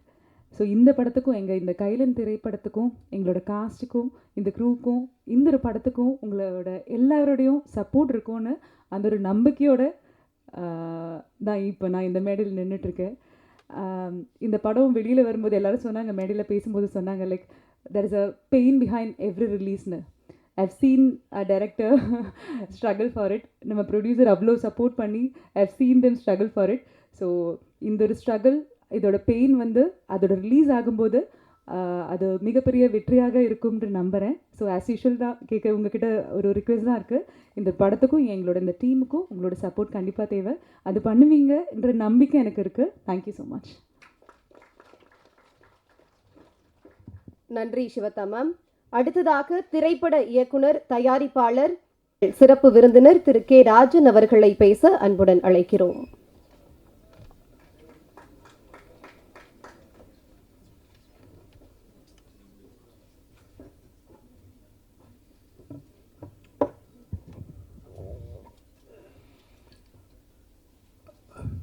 எல்லோருக்கும் வணக்கம். நாங்கள் ஏறக்குறைய நேற்று ஈவினிங் ஒரு படம் இங்கே ஆடியோ ஃபங்க்ஷன், போன வாரம் ஆடியோ ஃபங்க்ஷன். பாக்யராஜ் சாரை நானும் இந்த ஒரு வருஷத்தில் மட்டும் ஒரு 25 படம் நடந்துட்டுருக்கோம். அவர் சின்ன படங்கள்லாம் வாழ்த்துறதுக்கு மகிழ்ச்சியோடு வந்துடுவார். பெரிய இந்த பந்தாகந்தான் இந்த வேலையே கிடையாது. இப்போ நான் வந்திருக்கு அந்த மாதிரி ஒரு 100 படம் வந்திருப்பேன் இந்த ஒரு வருஷத்தில். என்னுடைய சகோதரர்கள், நண்பர்கள், சக தயாரிப்பாளர்கள் வாழ்த்து கூப்பிடும்போது ஆழ்மனதிலிருந்து வாழ்த்தி இந்த படம் வெற்றி பெறணும் அப்படின்னு வாழ்த்துவோம். ஆனால் இந்த படம் என்னன்னா, அது என் படம். கைலன் என்பது என் சொந்த படம், என் புள்ள தயாரித்த படம். அவன் ஏறக்குறைய 1991 என் வீட்டுக்கு ஸ்கூலுக்கு வந்தான். வண்ணாரப்பேட்டையில் காமராஜ் மெட்ரிகுலேஷன் ஸ்கூல்னு ஒன்று நடத்துகிறேன். அப்போ தமிழ்நாடு மெட்ரிகுலேஷன் ஸ்கூல்ஸுடைய தலைவர் ஒரு தம்பி திடீர்னு ஒரு 12:45 1 மணி இருக்கும், மீட்டிங் முடிக்கிறோம், ஜனகணமனதி பாட நிற்கிறோம். ஜனன்னு ஆரம்பித்த உடனே சார் சார் ஒரு நிமிஷம்னு குரல் பார்த்தா வெடான்னு இன்றைக்கி ஒரு மாதிரியாக இருக்கார். அன்னைக்கு காத்தடிச்சா விழுந்துருவான். ஒரு 22 23 வயசு இருக்கும். அப்போது என்னப்பா நான் புதுக்கோட்டையிலேருந்து வர்றேன், அங்கே நர்சரி ஸ்கூல் நடத்துகிறேன், நான் சங்கத்தில் சேர்ந்து பண்ணோம்னா அந்த செக்ரட்டரி என்ன பண்ணார், தேசிய இடம் பாட போகிறோம், நிறுத்தி உட்காருங்க அப்படின்னார். நான் சொன்னேன், இருப்பா, ஒரு புள்ள புதுக்கோட்டையிலேருந்து வந்திருக்கு, பஸ்ஸர் எவ்வளோ சிரமப்பட்டு எவ்வளோ ஆர்வம் வந்திருக்கோம், ஜனகணமன பாடினான்னா அந்த தம்பி பேசிட்டு அப்புறம் பாடலாம் அப்படின்னு தம்பியை பேச விட்டா தீப்பொறி மாதிரி பறந்துட்டான். பேச்சு தீப்பொறி மாதிரி பறந்துடுச்சு. அன்னைக்கு வச்ச இவன் சாதாரண ஆள் இல்லை, பெரிய ஆள். அதிலிருந்து முயற்சி உழைப்பின் சிகரம் அவன். இன்றைக்கி படம் எடுத்துகிட்டு நம்பிக்கையோட டைரக்டர் கையில் கொடுத்துட்டான்னா, என் சகோதரர் தனஞ்சயன் கூட சொன்னார், அவனுக்கு ஈக்குவலாக ஒரு மனுஷன் வர முடியாது சார். தைரியத்தில் திராவிட வறுமையில் வாடி வளர்ந்து கொஞ்சம் பணம் சேர்த்த உடனே கொஞ்சம் தான் திராவிட விழிப்புணர்ச்சி கழகம் ஒரு கட்சி ஆரம்பிச்சிட்டான். நர்சரி ஸ்கூல் ஒரு பக்கம், ஒரு கட்சி ஒரு பக்கம், செலவு அப்படி ஒரு செலவு முடிச்சுட்டு அதுக்கப்புறம் நான் தான் சொன்னேன், தம்பி வேணாம், கட்சி தனியாக நடத்தாத, ஒரு கட்சியில் போய் சேர்ந்துரு, இருக்கிற கட்சியில்ன்னு சொல்லி பாரதிய ஜனதாவில் சேர்த்து விட்டேன். மயிலாப்பூரில் ஒரு விழா நடத்தி அதில் ஜாயின் பண்ணான், இணைப்பு, கட்சி இணைப்பு. பிறகு பாரதிய ஜனதாவில் துணைத் தலைவர் கொடுத்துட்டாங்க. இன்ட்ரெஸ்டிங்காக இருக்கும், அதனால் சொல்கிறேன். அவன் ஒரு பெரிய கேரக்டர், தஞ்சையன் ஒரு பியூட்டிஃபுல் கேரக்டர், அவன் சாதாரண ஆள் இல்லை. பாரதிய ஜனதாவில் வேகமாக இருந்து எல்லாரோட நல்லா பேர் எடுத்துகிட்டே வந்தான். புதுக்கோட்டையில் ஒரு கல்யாணம், பாரதிய ஜனதாவின் துணைத் தலைவராக இவரை கூப்பிடுறாங்க. இன்றைய முதல் அமைச்சர், அன்னைக்கு எதிர்கட்சி தலைவர் தளபதி மு.க. ஸ்டாலினும் போகிறார் இந்த கல்யாணத்துக்கு. அவர் பேசுறதுக்கு முன்னால் இவன் பேசுகிறான், தம்பி பேசுகிறான். பேசும்போது என்ன பண்ணிட்டான், நாளைக்கு இந்த தமிழகத்தை ஆளக்கூடிய முதல்வராக வரக்கூடிய தகுதி படைத்த மு.க. ஸ்டாலின் அவர்கள்ட்டான். இவன் இருக்கிறது பாரதிய ஜனதா கட்சியுடைய துணைத் தலைவர். அவர் திமுக எதிர்கட்சி தலைவர் சட்டமன்றத்தில். இல்லை, அந்த துணிச்சல் பாருங்க, யாருக்காவது வருமா? அன்றைக்கு செஞ்சாச்சு சார் அவன் லைஃப். உடனே பாரதிய ஜனதா என்ன பண்ணுவாங்க, நீக்கிட்டாங்க. 2வது நாள் ஃபோன் வருது, நீ வந்து என்ன பாருன்னு மு.க. ஸ்டாலின் கூப்பிடுறார். இது நீக்கினார்னு ஒன்று அவர் கூப்பிடுறார். அந்த அன்பு உள்ளத்தை பாருங்க, நீ என் கட்சியில் வர்றேன்னு செய்தி தொடரில் போட்டு இன்னைக்கு புரட்சி அவருக்கு வலதுகரமாக இருந்து பல நல்ல காரியம் பண்ணிகிட்ருக்கான். நீங்கள் டிவி பேட்டியில் பார்த்தீங்கன்னா மேக்சிமம் அவன் முதலமைச்சருக்கும் தமிழக அரசு சாதனைகளை எடுத்து சொல்கிறதுல அவ்வளோ போல்டாக சொல்லிகிட்டு இருப்பான். இவன் அந்த 2001 என் கூட இருந்தப்போ நான் படம் எடுத்துக்கிட்டு இருந்தேன். நம்ம ஒரு மாதிரிமா சின்ன போய் கல்லாதே தங்கமான தங்கச்சி, அப்போ கூட ஷூட்டிங்கெலாம் வருவான். அன்னைக்கு என்னையும் ஒரு மெம்பர் ஆக்குங்க, படம் எடுக்கணுன்னா. அப்பா கொஞ்சம் இரு, இப்போ வேணாண்ணா. இல்லைன்னா அப்போ நான் ப்ரொடியூசர் கவுன்சிலில் மெம்பர் ஆக்கி விட்டேன். பிறகு நான் விநியோக சங்க தலைவராக 2000 போட்டி போடுறேன். அப்போ அங்கே ஒரு தலைவர் சர்வாதிகாரம் சினிமாவையே ஆட்டி படைக்கிறார். 17 வருஷமாக அவரே தலைவர். ஒருத்தம் கூட இப்போ ஒரு நாமினேஷன் வாங்க முடியாது, க்ளோஸ். அப்போ நான் போய் முதல் முறையாக போட்டி போட்டப்போ என் கூட இருந்து ஒரு 20 பேரை கூப்பிட்டு வந்து என் பக்கத்திலே இருப்பான். எனக்கு பெரிய பாதுகாப்பு. பிள்ளையா மட்டும் இல்லை, ஒரு பாதுகாவலாம் ஜெயித்தேன். அப்போ தான் விநியோக சங்கத்துடைய மாற்றம் வந்தது. இப்போ அங்கே மறுபடியும் தலைவராக இருக்கேன். ஆக அந்த அளவுக்கு என்னோடு என் பிள்ளையாக ஐக்கியமாகி என்னுடைய நலனில் பெரிய அக்கறை கொண்ட என் தம்பி இன்றைக்கி அவன் நினச்சதை சாதிச்சிருக்கான். என்னைக்கு 25 வருஷத்துக்கு முன்னால் அண்ணே நான் ஒரு படம் எடுக்கணும் அப்படின்னு சொன்னவன் இன்றைக்கி ஒரு படத்தை டைரக்டரை நம்பி யாருமே கொடுக்க மாட்டாங்க, தனஞ்சய் சொன்ன போல. ஆனால் இப்படிப்பட்ட டைரக்டர் அடைய மாட்டாங்க. கௌரவம் நாராயணன் இப்படி ஒரு டைரக்டர் கிடைக்க மாட்டாங்க. எங்கள் ப்ரொடியூசர்ஸில் 75% நடுத்தரில் நிற்கிறதுக்கு பல டைரக்டர்கள் காரணம். அது தெரியுமா உங்களுக்கு? இல்லை உங்களுக்கு தெரியுமான்னு கேட்டேன். நீங்கள் இல்லை. ஏன்னா நம்பி விடணும்னா யார்கிட்ட விடணும்? எங்கள் தனஞ்சயன் ஏன் போய் உட்கார்றாரு? நிறைய நல்ல டைரக்டர், அதுவும் இப்போ வர்ற தம்பிங்க ரொம்ப அற்புதமாக பண்ணுறாங்க. அவங்க சிந்தனையெல்லாம் சிறப்பாக இருக்குது. ஆனால் செலவுகள் தான் ஓவராக இருக்குது. 5 கோடியில் படம் முடிக்கலன்னா 9 கோடிக்குள்ளே முடிச்சிடுறாங்க. ப்ரொடியூசரை ரிலீஸ் பண்ண முடியாமல் அவஸ்தைப்படுறார். இந்த படம் பாருங்கள், தமிழ் பெயர். இன்றைக்கி எல்லா படமும் ஆங்கில பெயர்.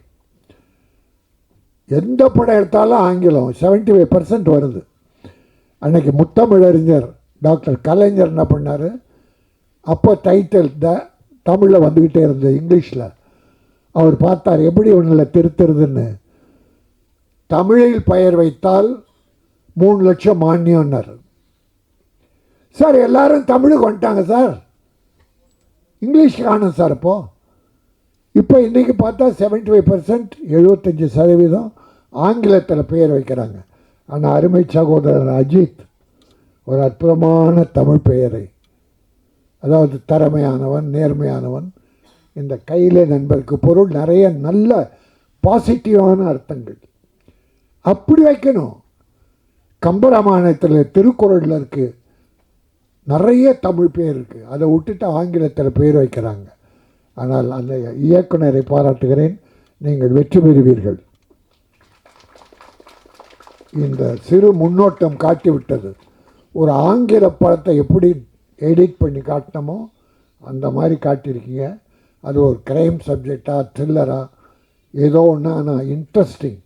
Music recording first class, editing first class, camera first class, எல்லா ஃபஸ்ட் கிளாஸும் இருக்கிறதால மக்களும் ஃபஸ்ட்டு சாய்ஸாக தேட்டருக்கு வருவாங்க. இன்றைக்கி எவ்வளோ நல்ல சின்ன படங்கள் வெற்றி பெறுது, பெரிய படங்கள்லாம் தோல்வி அடையுது. இந்த 5 வருஷம் நான் கணக்கு சொல்லிகிட்டு இருக்கேன். பெரிய படங்கள்லாம் சின்ன படமாகுது, சின்ன படங்கள்லாம் பெரிய படமாகுது. சூரிய என்ன சார் பெரிய அழகனா? காமெடி நடிகன் சூரிய பரோட்டா பரோட்டாவா தின்னானே, அவன் காமெடி பண்ணிகிட்டு இருந்தான். தம்பி, அன்பான தம்பி, அதனால் அவன் என்ன பண்ணுறேன் சார். ஒரு 4-5 படம் சக்ஸஸ் சார்.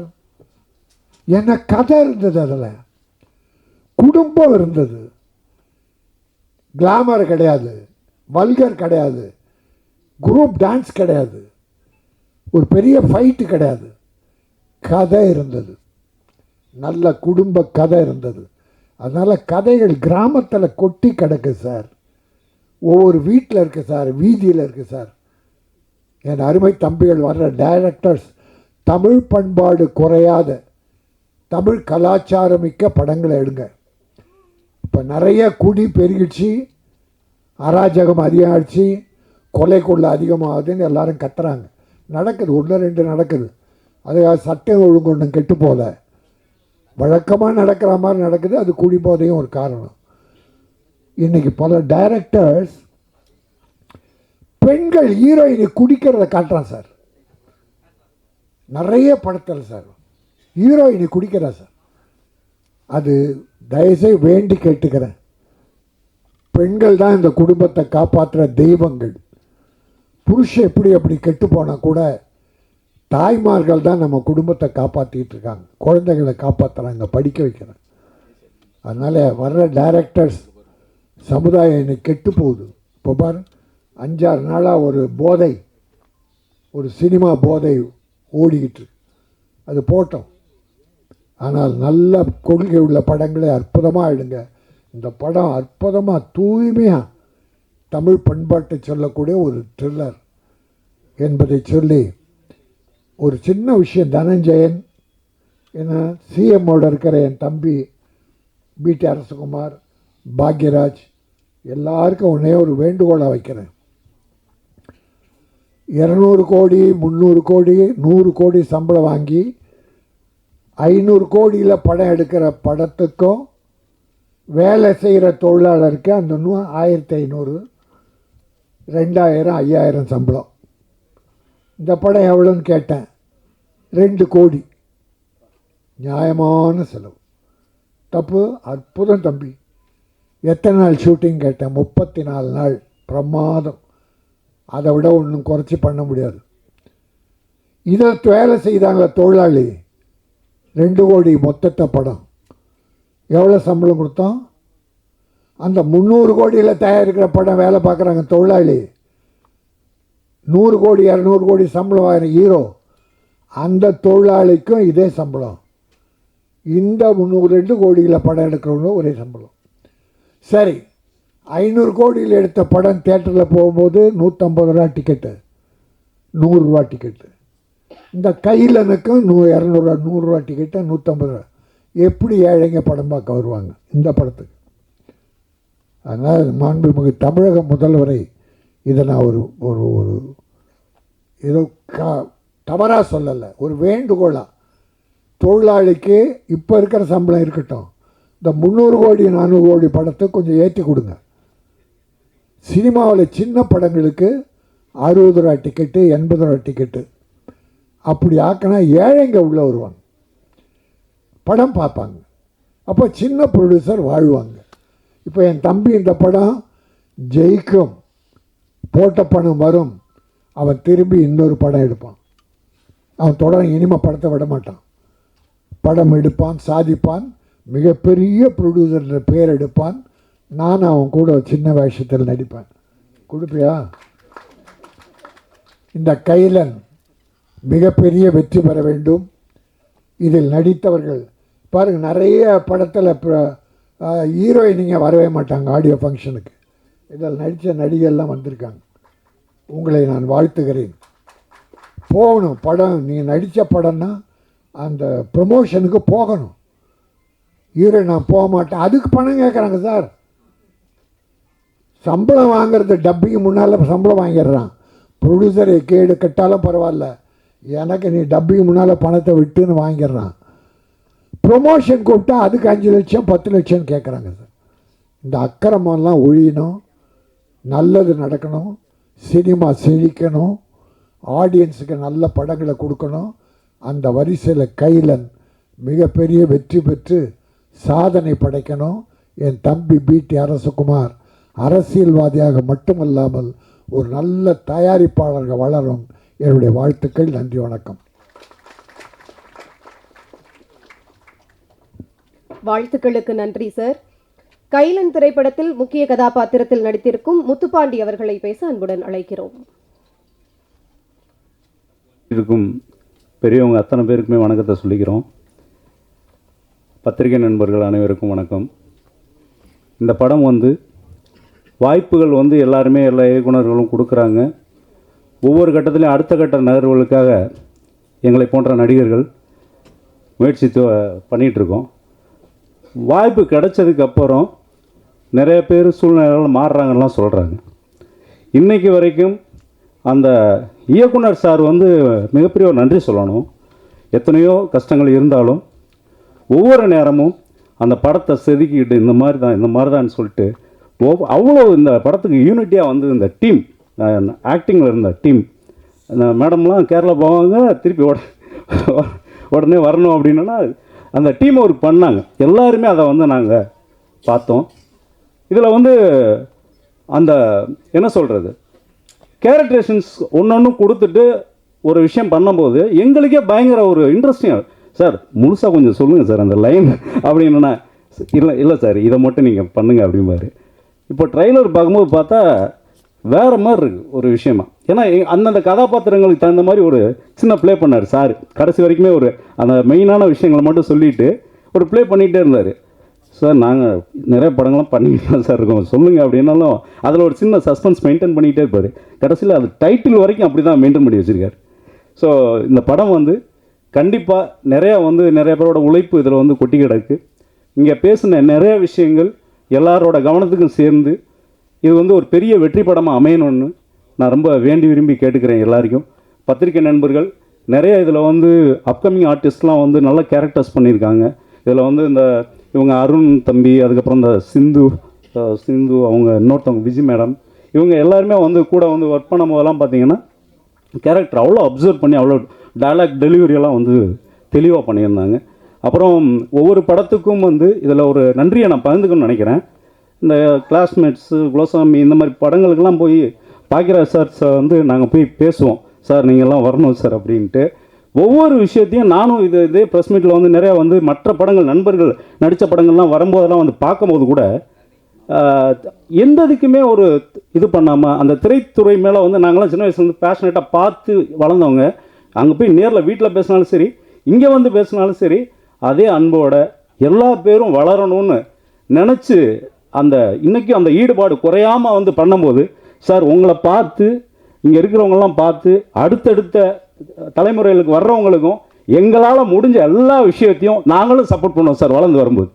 அதை நான் உங்களோட பணியோடு தெரிவிச்சுக்கிறேன் சார். ரொம்ப நன்றி. மீண்டும் ஒரு முறை நன்றியை தெரிவிச்சுக்கிறேன். Thank you sir. For being here. அனைவருக்கும் வணக்கம். I'm just going to keep it very short and sweet. There's a lot of hard work that has been put into this, and there's a lot of love that has been put into this. And I really wish that all of you come and watch the film. It's releasing in July 25th. Please do watch the theater. Thank you.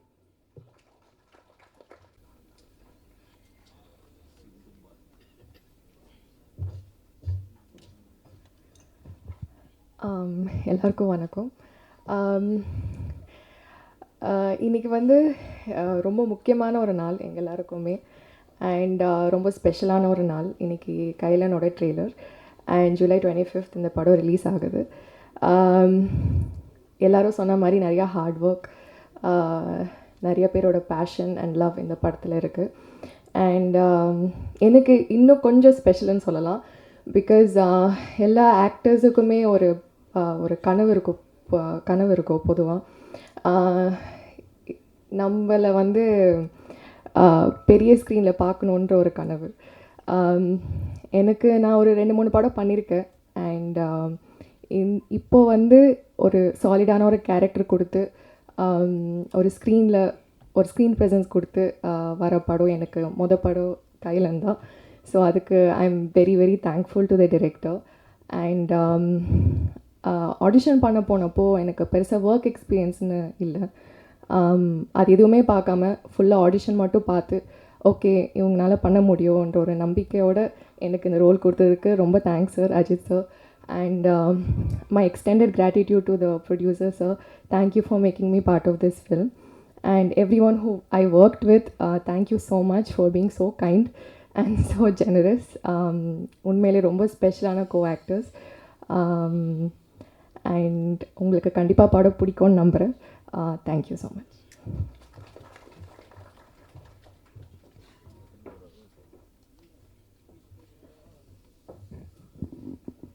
ஒன்றும் இல்லை, இந்த GST வரி வந்த உடனே தமிழ்நாடு பூரா, India பூரா, வேறு எந்த மாநிலத்திலும் 8% டேக்ஸ் கேளிக்கை வரின்னு தமிழ்நாட்டில் மட்டும்தான் போட்டாங்க. மீதி இந்தியாவில் எந்த மாநிலத்திலும் இல்லை. அதை நம்ம முன்னால் இருந்த ஆட்சியில் நம்ம ப்ரொடியூசர் கவுன்சில், சினிமா உலக சார்ந்த சங்கங்கள் எல்லாம் வேண்டுகோளை வச்சோம். சினிமா டிக்கெட் விலை ஏறி போச்சு, சினிமா சரியாக இல்லை, இந்த 8% தனியாக வேறு வாங்குறீங்க, அதனால் அதை விட்டால் சினிமா நல்லாயிருக்கும், அதனால் அந்த 8% கேளிக்கை வரி எடுக்கணும் அப்படின்னு நீண்ட நாள் கோரிக்கை. அந்த ஆட்சியில் ஒன்றுமே பண்ணலை. ஆனால் நம்முடைய தமிழக முதல்வர் மு.க. ஸ்டாலின் அவர்கள் இப்போ போன வாரத்தில் 4% வரியை குறைச்சிருக்கார். கேளிக்கை வரியை 4% வரி குறைச்சிருக்காரு. இன்னும் இருக்கிறதையும் போக போக அந்த பர்சன்ட் கூட குறைக்க வேண்டும்ன்ற வேண்டுகோளை வச்சு அவர் எல்லாருக்கும் ஒரு கிளாப் பண்ணி தமிழக முதல்வருக்கு நன்றி தெரிவிக்கணும். ஏன்னா என் தம்பியுடைய படம், அந்த படத்துக்கு அவருக்கு நிறைய உரிமை இருக்குது. இந்த படத்தில் நம்ம நன்றி சொல்வது சரியாக இருக்கும் என்பதால் மாண்புமிகு தமிழக முதல்வர் மு.க.ஸ்டாலின் அவர்களுக்கு கேளிக்கை வரி 4% குறைத்த காரணத்தால் அவருக்கு சினிமா உலகம் நன்றி தெரிவிக்கிறது. பூந்தமல்லியில் ஏறக்குறைய ஒரு 250 கோடியில் ஒரு சினிமா சிட்டி கட்டிக்கிட்டு இருக்கார், ஆரம்பிக்கிறார். அதுக்கு நாம் நன்றி தெரிவிக்கிறோம். நன்றி, வணக்கம். இலக்கை நிர்ணயம் செய், அந்த இலக்கை நோக்கி பயணம் செய். பயணத்தின் போது வேகம் கொள், வேகத்தோடு விவேகம் கொள். தடைகள் வரலாம், தாண்டிச் செல். பிழைகள் ஏற்படலாம், திருத்திக்கொள். தோல்விகள் காணலாம், கற்றுக்கொள். கற்றுக்கொண்டதை நினைவில் கொள், நினைவில் கொண்டதை பயிற்சி செய். பயிற்சியோடு முயற்சியும் செய். உனக்கான இலக்கை தொட்டுவிடலாம் என இலக்கை தொட்ட கைலன் திரைப்படத்தின் இயக்குனர் திரு அருள் அஜித் அவர்களை பேச அன்புடன் அழைக்கிறேன். சார், ஒரு சிறிய வேண்டுகோள், கைலன் பொருள் விளக்கத்தை நீங்களாவது சொல்லுங்க சார். என்ன மாதிரி அவங்களும் ஆர்வமா இருக்காங்க. அன்புடன் அழைக்கிறோம்.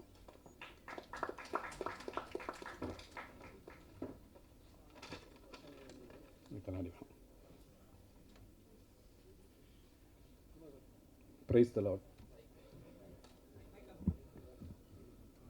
அனைவருக்கும் வணக்கம். எங்கள் அழைப்பை ஏற்று சிறப்பு விருந்தினராக வந்திருக்கும் Bhagyaraj sir, Rajan sir, Dhanajayan sir and என்னோட அன்பு பிரதர் கௌரவ நாராயணன் அவர்களுக்கு என்னோட நன்றியும் வணக்கத்தை தெரிவித்து கொள்கிறேன். எப்போவுமே எங்களோட துணை நின்று சினிமாவுக்கு ஒரு தூணாக இருக்கிற பிரஸ் அண்ட் மீடியா நண்பர்களுக்கும் என்னுடைய அன்பு வணக்கம்.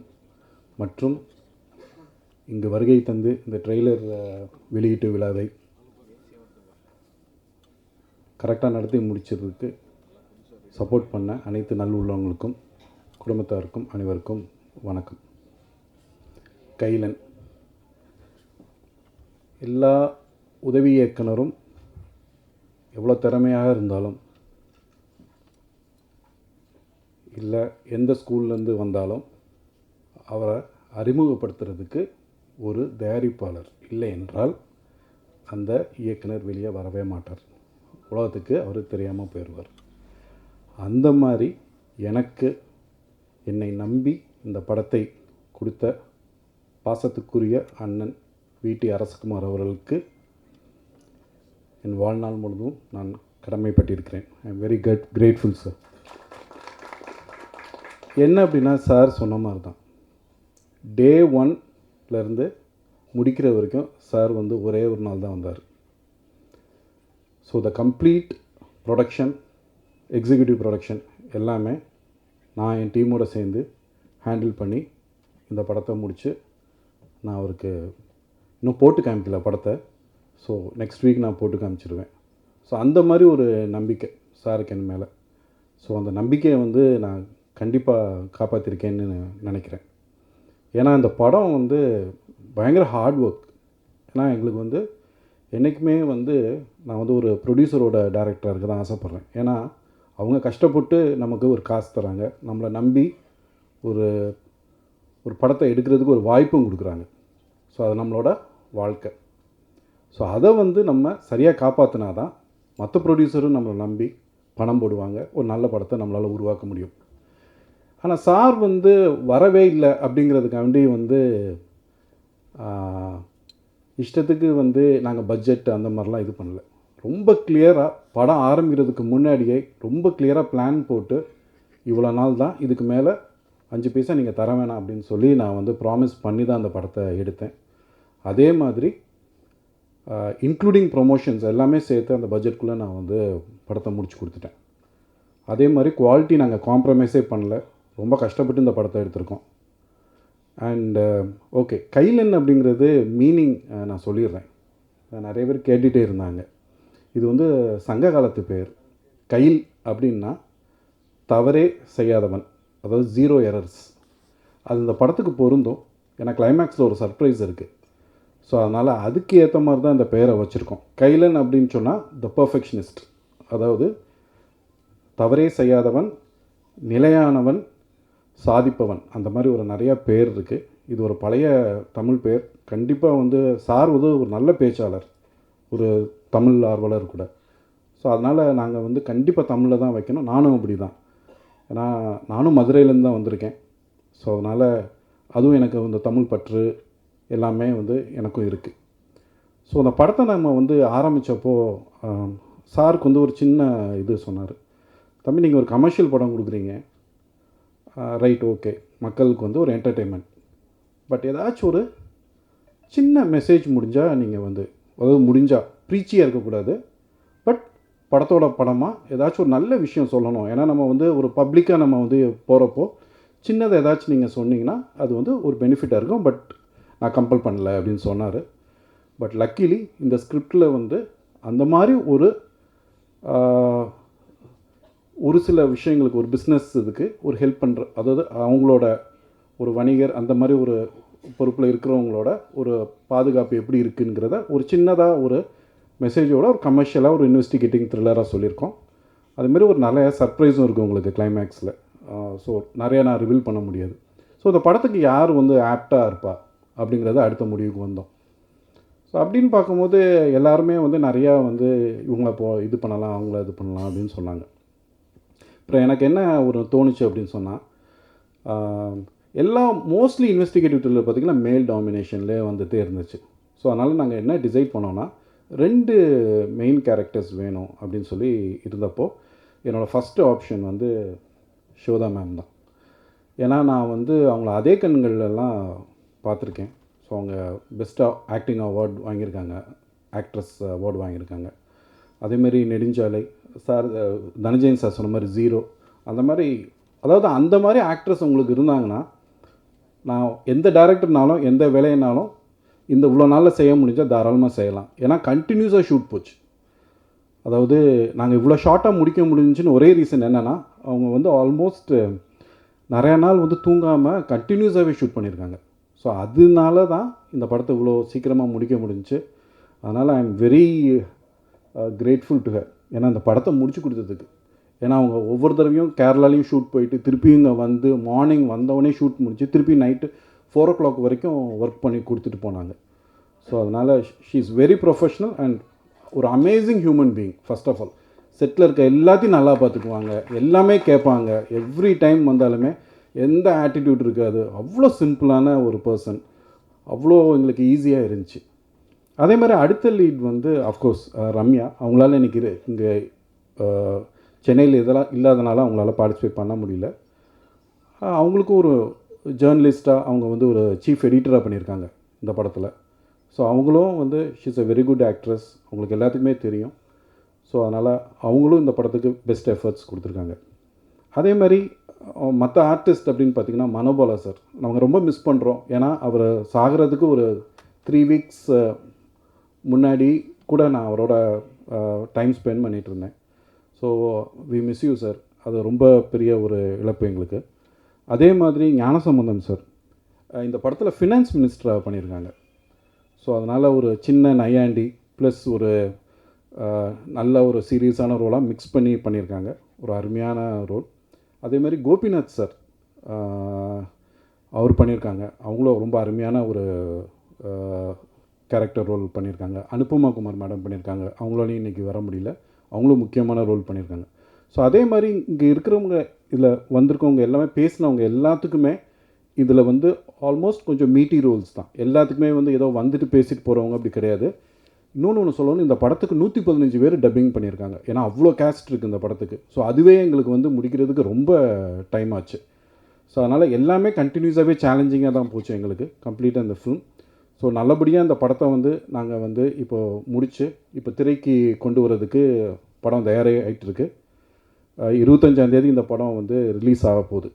ஸோ அதனால் இங்கே வந்திருக்கும் ப்ரெஸ் அண்ட் மீடியா பீப்புள், தயவுசெய்து உங்கள் சப்போர்ட் எங்களுக்கு கண்டிப்பாக வேணும். நீங்கள் இல்லாமல் நாங்கள் கிடையாது. எப்போவுமே திரைத்துறை உங்களை நம்பி தான் இருக்குது. இந்த படத்தை நல்லபடியாக மக்கள்கிட்ட கொண்டு போய் சேர்க்குறது உங்களோட பொறுப்பு. அதை நான் வந்து தாழ்மையுடன் உங்கள்கிட்ட கேட்டுக்கொள்கிறேன். அதே மாதிரி நான் வந்து இன்னொரு ஒரு முக்கியமான விஷயம் என்ன சொல்லணுன்னா, என்னோடய ஃபேமிலி பற்றி நான் சொல்லி ஆகணும். ஏன்னா நான் வந்து பிகினிங்லேருந்து ஒரு திரைத்துறையிலேருந்து வரல. நான் வந்து ஒரு வேலையில் பார்த்துட்டு நல்ல வேலையை திடீர்னு ஒரு நாள் விட்டுட்டு சினிமா மேலே இருக்க பாசத்தினால நான் அப்படியே வந்துட்டேன். அதனால் என் ஒய்ஃப் வந்து கண்டிப்பாக வந்து என்னை அக்செப்ட் பண்ணிக்கிறது பெரிய விஷயம். ஏன்னா திடீர்னு ஒரு நாள் ஒரு நல்ல வேலையில் இருக்கும்போது தூக்கி போட்டு நான் வந்து வேலையை விடுறேன் அப்படின்னு சொல்லிட்டு சினிமா எடுக்க போனால் யாருமே வந்து நம்மளை வீட்டுக்குள்ளேயே சேர்க்க மாட்டாங்க. ஸோ ஆனால் என்னைய வந்து என்னோடய பேஷனை மதித்து எனக்கு இவ்வளோ நாள் வந்து அவங்க பொறுமையாக இருந்து சப்போர்ட் பண்ணி இப்போ இந்த படம் வர்றது வந்து பெரிய இது. அதே மாதிரி இன்றைக்கி வந்து எங்கள் அப்பாவோட பிறந்த நாள். ஆனால் எங்கள் அப்பா எனக்கு கூட இல்லை.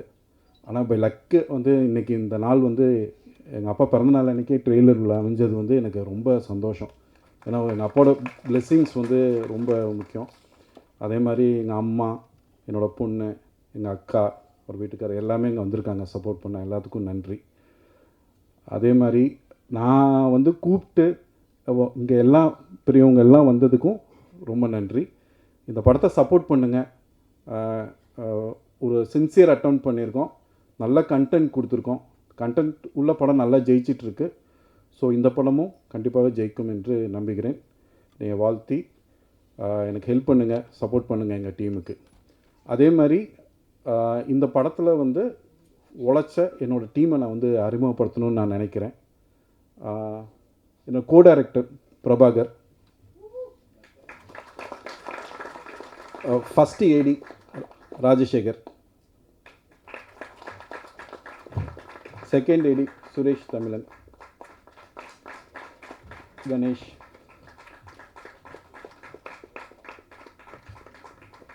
இவங்க இல்லாமல் என்றைக்குமே எதுவுமே தனியாக செய்ய முடியாது. It's a team work. எவ்வளோ பெரிய டேரக்டராக இருந்தாலும் டீம் நல்லா இருந்தால் தான் படம் நல்லா அவுட்புட் கிடைக்கும். டே அண்ட் நைட் ஒர்க் பண்ணவங்க எல்லாத்துக்குமே எனக்கு ரொம்ப நன்றி டீம் சார்பாக.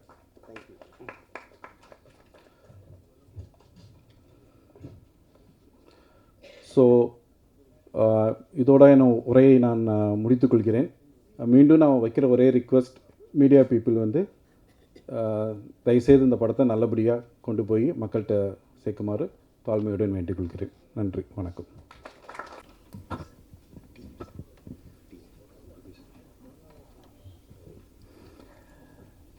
காலதாமதமாக வந்ததுக்கும் எல்லாத்தையும் காத்திருக்க வச்சதுக்கு முதல்ல மன்னிப்பு கேட்டுக்கிறேன். ஏன்னா எனக்கு 11 மணி அப்படிங்கிற மாதிரி மனைவி சொன்னார். சரி 11ன்னா ஒரு 10-15 நிமிஷம் முன்ன பின்ன ஆகும் அப்படின்னு நினச்சிட்டு தான் புறப்பட்டேன். இங்கே வந்ததுக்கப்புறம் தான் தினஞ்சேன் 10 மணிலேருந்தே வெயிட் பண்ணிகிட்ருக்கேன் சார் அப்படின்னாரு. அதுக்கப்புறம் ப்ரொடியூசர் பேசும்போது சொன்னார் 9:30லேருந்து எல்லோரும் இது பண்ணுறாங்க. ஸோ இவ்வளவு இத்தனை பேர்த்து இவ்வளோ நேரம், ஏன்னா சொன்ன டைமுக்கு வரணும் அப்படிங்கிறத எப்பவுமே முயற்சி பண்ணுவேன். இன்றைக்கி ஏதோ டிலே ஆகிடுச்சு, அதுக்கு மன்னிச்சு. மரியாதைக்குரிய பத்திரிகை மற்றும் அனைத்து ஊடக நண்பர்கள் எல்லாத்துக்கும் என்னுடைய பணிவான வணக்கம். அதே மாதிரி விழாவில், இந்த கைலன் திரைப்பட விழாவில் பங்கெடுத்து வந்திருக்க முன்னால் உட்காந்துருக்கவங்க எல்லாத்துக்கும் என்னுடைய பணிவான வணக்கம். அவருக்கு நிறைய பொறுப்புகள் இருக்குது. அதில் தலைவர், இதில் தலைவர் அப்படின்ட்டு. அந்த எல்லா பொறுப்பை விட சினிமா மேலே உண்மையான அபிமானம் உள்ள ஒரு நல்ல மனிதன் ராஜன் அப்படிங்கிறது, அதுதான் எனக்கு பிடிச்ச ஒரு பொறுப்பு அவர்கிட்ட. ஸோ அவருக்கும் அதே மாதிரி தனஜெயன், அப்புறம் இந்த வாத்தியார்கிட்ட படிச்சிருந்தா எல்லாருமே அவனும் மக்கா இருக்க மாட்டான், நல்லா படிப்பாங்கிற அளவுக்கு ஞான சம்பந்தன் அவர்கள். அவர் முதல் கொண்டு இன்னும் மேடையில் உட்காந்துருக்க எல்லாத்துக்கும் என்னுடைய பணிவான வணக்கம் தெரிவிச்சுக்கிறேன். சிவதா இவ்வளவு நல்ல பேர் நடிக்கிறதுல சம்பாதிக்கிறத விட கேரக்டரில் இவ்வளோ நல்ல பேர் சம்பாதிச்சிருக்கிறது ரொம்ப சந்தோஷமாக இருக்குது. ஏன்னா எல்லாருமே வந்து அவங்க எந்த அளவு கோஆப்ரேட் பண்ணி பண்ணாங்க அப்படிங்கிறத டைரக்டர் முதல் கொண்டு எல்லாருமே சொன்னாங்க.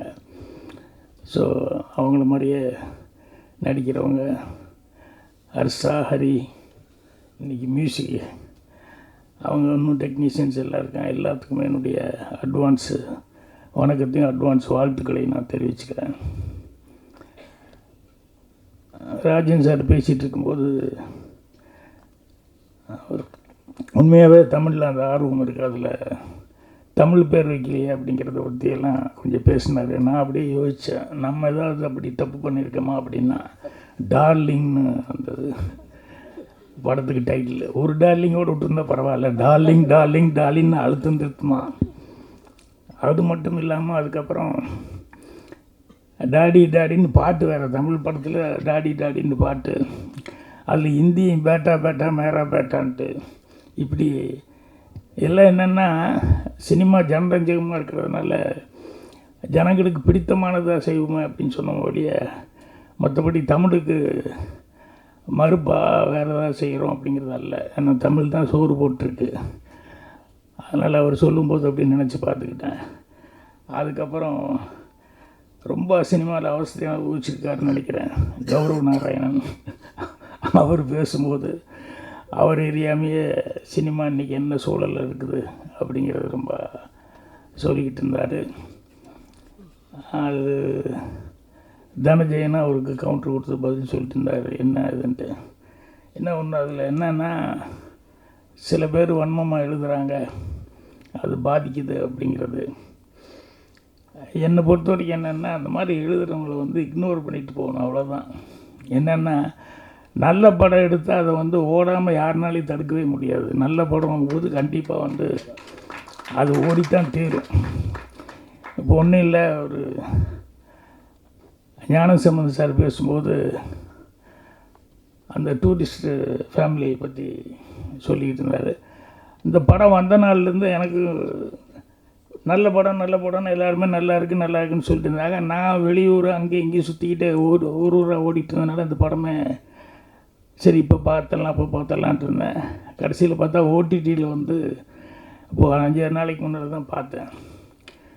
பார்த்தோன்னுமே அந்த டைரக்டர் கூப்பிட்டு பேசணும் அப்படின்னு சொல்லி மனைவிக்கிட்ட அந்த டைரக்டர் எப்படியா கொஞ்சம் பிடியான்னு, அந்த ஆள் இன்னும் இது வரைக்கும் கொடுக்கல எனக்கு. கேட்டால் அவர் பிஸியாக இருக்கார், இவர் பிஸியாக இருக்கிறதுல அவர் பேர் சொல்லிட்டார். அவ்வளோ பிரமாதமாக அந்த படம் பண்ணியிருந்தேன். அப்புறம் ரொம்ப நாளைக்கு அப்புறம் நான் வந்து மனசார பார்த்து அந்த படத்தை பார்த்துட்டு அவ்வளோ சந்தோஷப்பட்டேன். கோடிகள் எல்லாம் நம்பாமல் பெரிய ஆர்டிஸ்ட் பட்டாளமெல்லாம் இருக்கணும் அப்படிங்கிறதெல்லாம் இல்லாமல் ரொம்ப யதார்த்தமான ஒரு கதையை மட்டுமே நம்பி ரொம்ப சிறப்பாக இருந்தார். ஸோ அந்த மாதிரி நல்ல படங்களாக இருந்தது அப்படின்னு சொன்னோம்னா, என்ன விமர்சனம் வந்தாலும் விமர்சனம் எழுதுகிறவங்க கண்டிப்பாக சில பேருக்கு சிலது பிடிக்கல அப்படின்னா அப்படி தான் எழுதுவாங்க. சில பேர் கங்கணம் கட்டிட்டு அதுக்குன்னு நம்ம திறமையை காமிக்கணும்னு சில நேரங்களில் விமர்சனங்கள் அப்படி தப்பாக எழுதுவாங்க. பட் அதெல்லாம் நம்ம பார்க்க வேண்டாம். நல்லா இருக்கிறது நல்லா இல்லைன்னு சொல்லி யாருமே எழுதுறதுக்கு நல்ல பத்திரிகையாளர்கள் வந்து அது தயங்குவாங்க. மனசில் இருக்கிறத ஓப்பனாக வந்து படம் பார்த்துட்டு சொல்கிறேன். அதில் தான் நிறையா படங்கள், சின்ன படங்கள் போய் அவங்க சொல்லிட்டு இந்த படங்கள் எல்லாமே ஓடிட்டுருக்கு. இந்த படத்தினுடைய தயாரிப்பாளர் முதல்ல பேசும்போது வாத்தியார் இருப்பார், தமிழ் இவ்வளோ சிறப்பாக பேசுகிறாரு அப்படின்னு சொல்லிட்டு நான் ராஜன் சார்கிட்ட கேட்டுட்டு இருந்தேன். இல்லை ஸ்கூல்ஸ் கரஸ்பாண்டன்ட்டு அப்படின்னாரு.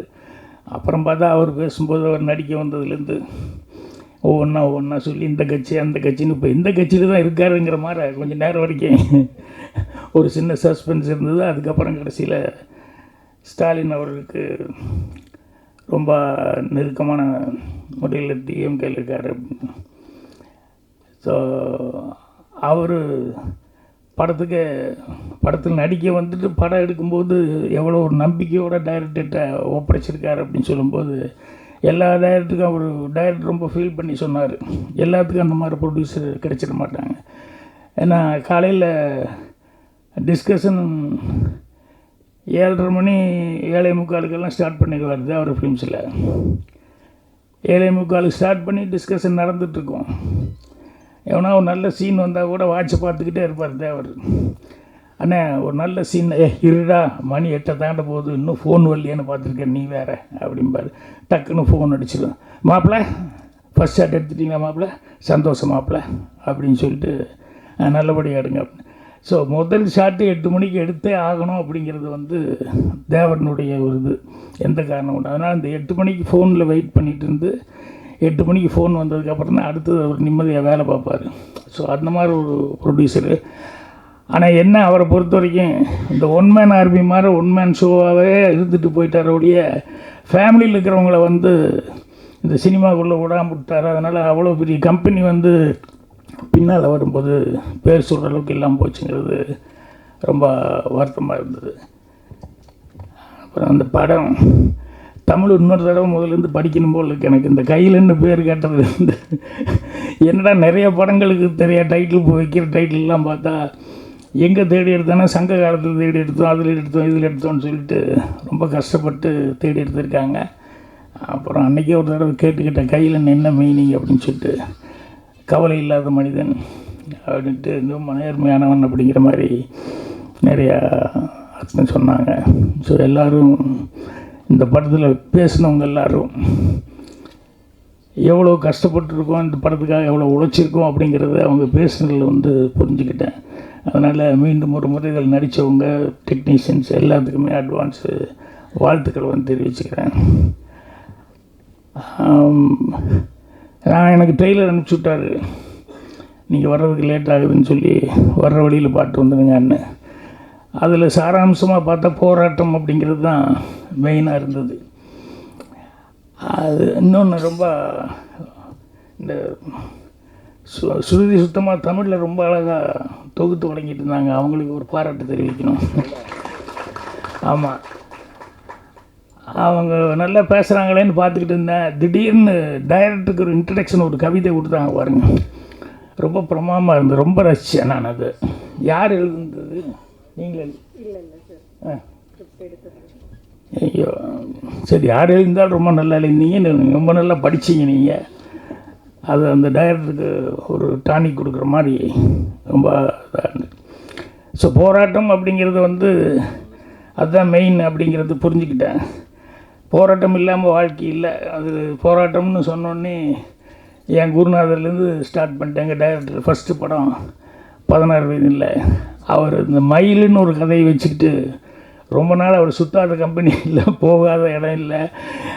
என்எஃப்டிசிலேருந்து எல்லா இடத்துக்கும் எவ்வளோலாம் போராட்டம் பண்ண முடியுமோ அவ்வளோ தூரம் போராடிக்கிட்டே இருந்தார் அந்த மயில் கதையை. அது கடைசியில் வந்து பொள்ளாச்சியிலேருந்து ஒரு தேங்காய் வியாபாரி ராஜ்கண்ட் சார் அப்படின்னு சொல்லி அவர் வந்து தான் அவருக்கு வந்து விடிவு காலம் வந்தது. அது வந்தோடனே அதே மாதிரி ஃபஸ்ட்டு டே எல்லாம் கதையெல்லாம் சொல்லி எல்லாம் ஓகே ஆகி பாட்டு ரெக்கார்டிங்கெல்லாம் வந்துட்டு ஷூட்டிங் போகலான்னு புறப்பட்டு போனால் இங்கேருந்து கொள்ளைகால் பக்கத்தில் ஷூட்டிங், பெங்களூரில் போய் இறங்கி அங்கேருந்து போனோம். போய் இறங்கி எனக்கு அதுதான் ஃபஸ்ட்டு அட்வான்ஸ் கொடுத்தாங்க, ஒரு 150 ரூபா ராஜ்கண்ட் சார். நம்ம தான் ஷூட்டிங் போகிறோமே, நமக்கு என்ன அங்கே சாப்பாடு கிடைக்க போகுது, வேறு என்ன செலவு இருக்க போகுதுன்னு அது வரைக்கும் எனக்கு டீ காப்பியெல்லாம் வாங்கி கொடுத்தாங்களே. அவங்களையெல்லாம் கூப்பிட்டு போய் வாங்கன்னு சொல்லி சினிமா கூப்பிட்டு போய் பிரியாணி எல்லாம் வாங்கி கொடுத்து எல்லாம் செலவு பண்ணிட்டு 5 ரூபாய் 10 ரூபாய் வச்சுக்கிட்டு போயிட்டேன். பெங்களூரில் போய் இறங்கணுன்னே ஷூட்டிங் கமலஹாசன் இல்லை, டேட் இல்லை, கேன்சல் ஆகிப்போச்சு அப்படின்ட்டான். கேன்சல்னு சொன்னோன்னே அது 5 ரூபா தான் வச்சுருக்கோம், என்ன பண்ண போகிறோம், ஊருக்கு போய் மெட்ராஸுக்கு போய் அப்படின்னு. அதை விட எனக்கு பெரியது என்னென்னா ஃபஸ்ட்டு படம் எங்கள் டைரக்ட் பண்ணுறாரு. ஸோ அவருக்கு எப்படி இந்த எவ்வளோ போராட்டத்துக்கு அப்புறம் வந்து அந்த படத்துக்கான வாய்ப்பு கிடச்சிது. ஸோ அவ்வளோலாம் கஷ்டப்பட்டு இது பண்ணிட்டு பயங்கர அப்செட் ஆகி உட்காந்துருந்தார். அப்புறம் ப்ரொடியூசர் வந்து அவருக்கு இல்லை பாரதி ஒன்றும் இல்லை அப்படின்னு சொல்லிட்டு, இதெல்லாம் இருக்கிறது தான், நீ நல்ல கதை பண்ணியிருக்கிற, அதனால் நம்பிக்கையோடு இன்னும் ஒரு 20 நாள், ஒரு 15 நாள், ஒரு மாதம் தள்ளி வரப்போகுது, அவ்வளோதானே அப்படின்னாரு. ஸோ அதுக்கப்புறம் வந்து அந்த படம் எனக்கும் ஃபஸ்ட்டு அசிஸ்டன்ட் டைரக்டர். ஸோ அவ்வளோ பெரிய போராட்டத்துக்கு அப்புறம் அந்த படம் வந்து 16 வயதில் அவ்வளோ பெரிய சக்ஸஸ் ஆச்சு. அதே மாதிரி அடுத்த படம் ரயில், அதில் நான் அசிஸ்டன்ட் டைரக்டர், அதுலேயும் assistant director, assistant dialogue writer. அந்த கடைசியில் கிளைமேக்ஸில் அந்த ஹீரோயின் சுதாகர் ராதிகாவும் வந்து அந்த ஜனங்கள்லாம் ஊரே துரத்திட்டு வருது, அவங்க 2 பேரும் ஓடி வந்து கிளைமேக்ஸில் ட்ரெயின் ஏறி தப்பிச்சு ஓடிடுவாங்க அப்படின்னு. அந்த ட்ரெயினில் லாங் ஷாட்டில் தான் ட்ரெயின் நோக்கி ஓடி வர்றாங்க அப்படிங்கிற மாதிரி சொல்லி சஜஷனாக முடிகிற மாதிரி இருந்தது. அந்த ட்ரெயினில் வந்து புறப்படும்போது ஒருத்தர் ஏறிட்டாங்க, ஒருத்தர் ஏற முடியல, ஏறிடுவாங்களா இல்லையா, ஜனங்க ஓடி வந்துட்டுருக்காங்கன்னு அந்த ட்ரெயின் கூடவே அந்த கம்பார்ட்மெண்ட்லேயே ஏறிடுவாங்களா இல்லையான்னு சொல்லி ஒரு டெவலப்மெண்ட்டு ஒரு 5-6 ஷாட் இருந்தால் நல்லாயிருக்கும், அந்த பொண்ணுக்கு ஒன்று இவருக்கு ஒன்று காம்பினேஷன் அந்த ஹீரோவுக்கும் அப்படின்னு சொல்லி டைரக்டர்கிட்ட ஒரு சண்டை. ஐயோ தெரியுது எனக்கு, என்னையா பண்ண முடியும், காசு இல்லை, போய் பணம் கட்ட முடியாது, இங்கே பர்மிஷன் கிடையாது, காஞ்சிபுரம் தாண்டி தான் போகணும் அப்படின்னு சொல்லிட்டு அவர் வேறு ரீரிகார்டிங் நடந்துக்கும் போது அந்த நேரத்தில் நாங்கள் இது சொன்னோம். உடனே அவர் ப்ரொடியூசர்கிட்டையே அப்புறம் நான் போய் சொன்னேன், இது இருந்தால் நல்லா இருக்குங்க அப்படின்னு. அப்புறம் உடனே பணத்தை கட்டி டைரக்ட் நான் வரமாட்டேன், நீயும் பாலகுரனை போய் நிவாஸ் கூப்பிட்டு நீங்கள் போய் எடுத்து வந்துடுங்க அப்படின்னு.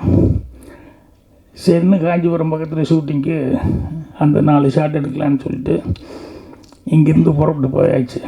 போய் காஞ்சிபுரத்துலேருந்து அங்கே அந்த ஸ்டேஷனுக்கு போய் காலையில் ட்ரெயினுக்கு போகலான்னு போய் இறங்கினதுக்கு அப்புறம் தான் தெரிஞ்சது கேமராமேன் விட்டு வந்துட்டாங்க நிவாஸை. கேமராமேனே இல்லாமல் வந்தோடனே அப்புறம் பார்த்தா கேமராமேனு மெல்ல ஆஃபீஸுக்கு போயிருக்காரு. என்ன இங்கே இருக்கிற நிவாஸ் இங்கே வந்திருக்கேன்னா வாட் அப்படின்ட்டு இருக்காரு. ஷூட்டிங் போகலையான்னு அவங்க கேட்டிருக்காங்க. அப்புறம் தான் டைரக்டருக்கு எல்லாத்தையும் தெரிஞ்சிருக்கு. அப்புறம் நாங்கள் ஃபோன் பண்ணப்போ இந்த மாதிரின்னு, சரி வந்தது வந்துட்டீங்க, அவர் அசிஸ்டன்ட் நிவாஸ் இருக்கார், அவரை வச்சு எடுத்துக்கோங்க அப்படின்னு சொல்லி சொன்னோன்னே பாலகுரன் மெல்ல சொன்னார், இது பாரு பாக்கியம், எனக்கு அடுத்த படம் டைரக்ஷன் சான்ஸ் கொடுக்குறேன்னு சொல்லியிருக்கார் ராஜ்கண்ணு. நிவாஸ் வரல, இந்த ஆள் அசிஸ்டண்ட்டு, இவனை வச்சு எடுத்து எதாவது தப்பு வந்துச்சுன்னா எனக்கு டைரக்ஷன் சான்ஸே போயிடும். நான் போய் காம்பவுண்டுக்கு வெளியே நிற்கிற ரயில்வே ஸ்டேஷனுக்கு வெளியே, நீயாச்சு நிவாஸ் ஆச்சு, நீங்கள் எப்படியாவது எடுத்துகிட்டு வாங்க அப்படின்னு சொல்லிட்டு அவர் ஓடிட்டார். அப்புறம் நிவாஸ்கிட்ட எப்படியாவது நம்ம எடுத்துகிட்டு போவோம் வந்தாச்சு அப்படின்னு சொல்லி நான் ஒரு தைரியமாக, அதுதான் 2வது படம், 16 வயதில் முடிஞ்சு 2வது படம். ட்ரெயின் வரும்போது ஒரு 2 ஷார்ட்லாம் சொல்லி எல்லாம் ரெடி பண்ணியாச்சு. ட்ரெயின் வந்துட்டுருக்கு, ரெடி ஸ்டார்ட் பண்ணலாமா அப்படிங்கும்போது நிவாஸ் அவரை அப்துல்லா மெல்ல கேட்குறாரு, ராஜன் அப்ரெக்சர் எவ்வளோ வைக்கிட்டோம் அப்படின்னாரு. போட்டாங்க அப்படின்னு எனக்கு நல்லா பயங்கர கோபம் வந்துச்சு. நானே புதுசு அசிஸ்டண்ட் ஆகிட்டு கேமரா பற்றி எனக்கு என்ன அது, எங்கிட்ட போய் அப்ரெக்சரை பற்றி வைக்கிறது இஷ்டத்துக்கு அப்படின்னு சொல்லி. அதுக்கப்புறம் எனக்கு என்ன போராட்டம்னா, திரும்பி போனதுக்கப்புறம் என்ன பாலகுருவே எடுக்கலை, நீ என்ன எதுக்குன்னு சொல்லி எங்கள் டைரக்டர் ஏதாவது திட்டுனா என்ன பண்ணுறது அப்படின்னு சொல்லிட்டு வந்து ரஷ் பார்க்குற வரைக்கும் எங்களுக்கு பெரிய பிரச்சனையாக இருந்தது. அதுக்கப்புறம் ரஷ் பார்த்ததுக்கப்புறம் தான், ஏன்னா ட்ரெயின் வேறு ரொம்ப நேரம் நிற்க மாட்டேன் அப்படின்னு சொல்லி வந்து கொஞ்ச நேரம் தான் நிறுத்துவேன் அப்படின்ட்டான். நான் அது அந்த நேரத்தில் ஏதோ யோசனை பண்ணி அந்த ட்ரெயினில் அவன் நிற்கிறது மட்டும் முதல்ல எடுத்துகிட்டு ட்ரெயின் போகிற வரைக்கும் விட்டுட்டு, அதுக்கப்புறம் அங்கே அந்த ட்ராக்கெல்லாம் ரிப்பேர் பண்ணுறதுக்காக ஒரு வண்டி மாதிரி வச்சுருப்பாங்க, ஒரு ட்ராலி மாதிரி, அதை கொஞ்சம் கொடுக்க சொல்லி அதில் கேமரா வச்சுக்கிட்டு இந்த ராதியா ஓடி வர்ற மாதிரி அந்த ஷாட்டெல்லாம் அப்படி எடுத்துக்கிட்டு டைரக்டருக்கு ஒரே ஆச்சரியம், எப்படியா இதெல்லாம் இப்படி எடுத்த, ஃபஸ்ட்டு படம் 2வது படத்துல இது போய் இப்படி கூட கரெக்டாக எடுத்துகிட்டு வந்துட்டே அப்படின்னு சொல்லிட்டு. ஸோ அந்த மாதிரி சினிமா எடுக்கும்போது இதெல்லாம் போராட்டமாக இருந்தது. அதே மாதிரி சூரலா சித்திரங்கள் டைரக்ஷன் பண்ணணுன்னு சொல்லிட்டு எல்லாம் ரெடி ஆகிடுச்சு. நான் கன்னிபுரத்தில் முடிச்சுட்டு என்னோடய போர்ஷனை முடிச்சுட்டு நான் ஷூட்டிங்கு போகலாம் அப்படின்னு சொல்லிவிட்டு ஃபஸ்ட்டு படம் டைரக்ஷன் பண்ண போகிறேன். ப்ரொடியூசர் எல்லாம் ரெடி, சுதாகர்கிட்ட கால்ஷீட் வாங்கி எல்லாம் ரெடியாக வச்சுருப்பாண்டுங்க. அவருக்கு ராஜ்கண்ணு திடீர்னு வந்து, யோ பாலகுரன்னே புதுசு, அதனால் நீ இருயா அப்படின்னாரு. இல்லைங்க கால்ஷீட்டு எல்லாம் வந்துடுச்சு, அதனால் நான் போய் ஆகணும்னு ஒரே சண்டை. அவர் உடனே ஃபோன் பண்ணி சுதாகரை, டேய் அவன் 2வது படம் அவன் கிழக்கே கோயில் ஃபஸ்ட்டு படம் அங்கே தானே நடிச்சிருக்கான் அவன், அதனால் சுதாகருக்கு ஃபோன் பண்ணி நீ மெட்ராஸ் பக்கம் வந்தால் துப்பாக்கி எடுத்து சுட்டே போடுவோன்னு அப்படின்னு சொல்லி, இப்போ கால்ஷீட் கிடையாது பாக்யராஜுக்கு, நீ ஒரு 3 மாதம் கழிச்சு கொடு அப்படிங்கிற மாதிரி சொல்லி அவனை மிரட்டி விட்டு, அது ஷூட்டிங் வேறு கேன்சல் ஆகி, என்னடா ஃபஸ்ட்டு இப்போ ஷூட்டிங் ஆரம்பிக்கலான்னு இப்படி ஆகிப்போச்சு அப்படின்னு சொல்லிட்டு. அப்புறம் ப்ரொடியூசரே வந்துட்டார். ஏன் ப்ரொடியூசரை வந்து, இல்லை பாக்யராஜ் எதுக்கு சண்டை, நீ முடிச்சு கொடுத்துட்டே வந்துடு அப்படின்னாரு. இப்படி ஒவ்வொரு இதுவும் போராட்டம் அப்படிங்கிறது வந்து கடைசி வரைக்கும் ஃபஸ்ட்டு படம் டைரக்ஷன் பண்ணும்போது போராட்டங்கிற மாதிரி, அது மாதிரி எல்லா இதுவும் இருக்கும், இல்லாமல் இல்லை. அது வந்து அவரை பொறுத்த வரைக்கும் அஜித் அவருக்கு வந்து நல்ல ப்ரொடியூசர் கிடச்சிருக்காரு அப்படிங்கிறது பெரிய, இதே ஒரு நல்ல சகனம் தான். அவர் வந்து அசிஸ்டன்ட் டைரக்டர்லாம் கூப்பிட்டு நிற்க வச்சு எனக்கு ஹெல்ப் பண்ணாங்க அப்படின்னு சொல்லிட்டு அவர் சொன்னது ரொம்ப சந்தோஷமாக இருந்தது. ஏன்னா டைரக்டருக்கு அசிஸ்டண்ட்டுகள் ரொம்ப முக்கியம், அசிஸ்டன்ட் டைரக்டர்கள் வந்து டைரக்டருக்கு ரொம்ப முக்கியம். ஸோ ஒரு நல்ல டீம் அமைஞ்சிருக்கு, நல்ல டெக்னீஷியன்ஸ் எல்லாருமே கஷ்டப்பட்டு இதில் சிரமப்பட்டு உழைச்சிருக்காங்க. ஸோ அவங்களுடைய நல்ல மனசுக்கு படம் நல்லபடியாக வெற்றிகரமாக ஓடும். ராஜன் சார் வந்து அவர் சொன்னார், ப்ரொடியூசரை பற்றி சொன்னார். அவர் சொன்ன மாதிரி வந்து எதுக்கோ வந்திருந்தால் கூட இன்றைக்கி இந்த அளவுக்கு வந்து திரைப்படம் எடுக்கிற அளவுக்கு அவர் வந்திருக்காரு அப்படின்னு சொல்லும்போது அது ரொம்ப மனசுக்கு சந்தோஷமாக இருக்குது. அதே மாதிரி ஒரு நல்ல டைரக்டர் வந்து ஒரு நம்பி ஒரு வேலையை ஒப்படைச்சிருக்காரு அப்படிங்கும்போது அவருடைய மனசு, அதாவது ஒருத்தனை பரிபூர்ணமாக நம்பி ஒரு தொழிலை ஒப்படைச்சிக்கிறது அப்படிங்கிறது சாதாரண விஷயம் கிடையாது. அதை செஞ்சுருக்காரு அப்படிங்கும்போது டைரக்டர் அந்த ரெஸ்பான்சிபிலிட்டியோடு பண்ணியிருப்பார். ஸோ அதனால் டைரக்டருக்கு, குறிப்பாக டைரக்டருடைய மனைவிக்கு, இதுக்கு விட்டாங்கல்ல வேலையை விட்டு போட்டு வந்தது இருக்க, அவங்களுக்கு மையனா வாழ்த்துக்கள். ஏன்னா சொன்ன மாதிரி அவர் வீட்டுக்குள்ளேயே விட மாட்டாங்க. இருக்கிற அதாவது வேலை இல்லாமல் இருந்துட்டு இதுக்கு போனால் பரவாயில்ல, இருக்கிற வேலையை விட்டுட்டு இது வர்றது அப்படிங்கிறது சாதாரண விஷயம் கிடையாது. ஏன்னா பாலச்சந்தர் சாரே 2 படம், ஒரு படம் முடிகிற வரைக்கும் 2 படம் வேலை பார்க்குற வரைக்கும் வேலை உள்ள சொந்த வேலை அரசாங்க வேலையாச்சு, அதை விடக்கூடாதுன்னு சொல்லிட்டு அதுலேயே தான் இருந்துட்டு இருந்தார். அது மாதிரி ரொம்ப கஷ்டம். என்கிட்ட அசிஸ்டண்ட்டாக வேலைக்கு வந்து சேர்ந்தாலும் முதல் கேள்வி அவன் அசிஸ்டண்ட்டாக வர்றவங்கிட்ட ஃபஸ்ட்டு கல்யாணம் ஆயிடுச்சுன்னு தான் கேட்பேன். ஏன் அப்படின்னா, நீ கஷ்டப்பட்டு லைஃப்பில் ஏதோ ஒரு ரிஸ்க் எடுக்கணுங்கிற, நீ குடும்பத்தையும் சேர்ந்து பொண்டாட்டி பிள்ளைகளையும் சேர்ந்து ரிஸ்க் எடுக்கிற மாதிரி பாயிடக்கூடாது அப்படின்னு சொல்லிட்டு, கல்யாணம் ஆகலைன்னா சந்தோஷம், கல்யாணம் ஆயிடுச்சு அப்படின்னா வீட்டுக்கு வருமானத்துக்கு என்ன இருக்குதுன்னு முதல்ல கேட்டுக்குவேன். அப்புறம் சம்சாரம் சம்பாதிக்குதா, இல்லை குடும்பத்தை சம்பாதிச்சு வச்சுருக்காங்களா, சம்சாரத்துக்கு பிடிச்சிருக்கா, இதெல்லாம் கேட்டுக்கிட்டு தான் வந்து அசிஸ்டண்ட்டையே சேர்த்துவேன். ஸோ அவர் வந்து வேலையை விட்டு போட்டு வந்தார் அப்படின்னு சொல்லும்போது அவர் மேலே எவ்வளோ நம்பிக்கை வந்து வச்சுருக்காங்க அப்படின்னு சொல்லும்போது அவங்களுக்கு தனிப்பட்ட முறையில் அவங்களுக்கு என்னுடைய பாராட்டு தெரிவிச்சுக்கிறேன். மொத்த டீமுக்கு என்னுடைய பாராட்டு தெரிவித்து வாழ்த்துக்களை தெரிவிச்சுக்கிறேன். நன்றி, வணக்கம். தினசரி நடப்பு நிகழ்வுகளையும் கல்வி, விளையாட்டு, அரசியல், வாழ்க்கை முறை, மருத்துவம், தொழில்துறை, சினிமா, பொழுதுபோக்கு போன்ற பல்வேறு நிகழ்ச்சிகளையும் உடனுக்குடன் காண கேப்டன் டிவி மற்றும் கேப்டன் நியூஸ் சமூக வலைத்தள பக்கங்களோடு இணைந்திருங்கள். உங்கள் வணிகத்தை கேப்டன் டிவி மற்றும் கேப்டன் நியூஸில் விளம்பரத்தின் மூலம் மேம்படுத்த விருப்பமா? உடனே கீழே கொடுக்கப்படும் எண்ணிற்கு தொடர்பு கொள்ளுங்கள்.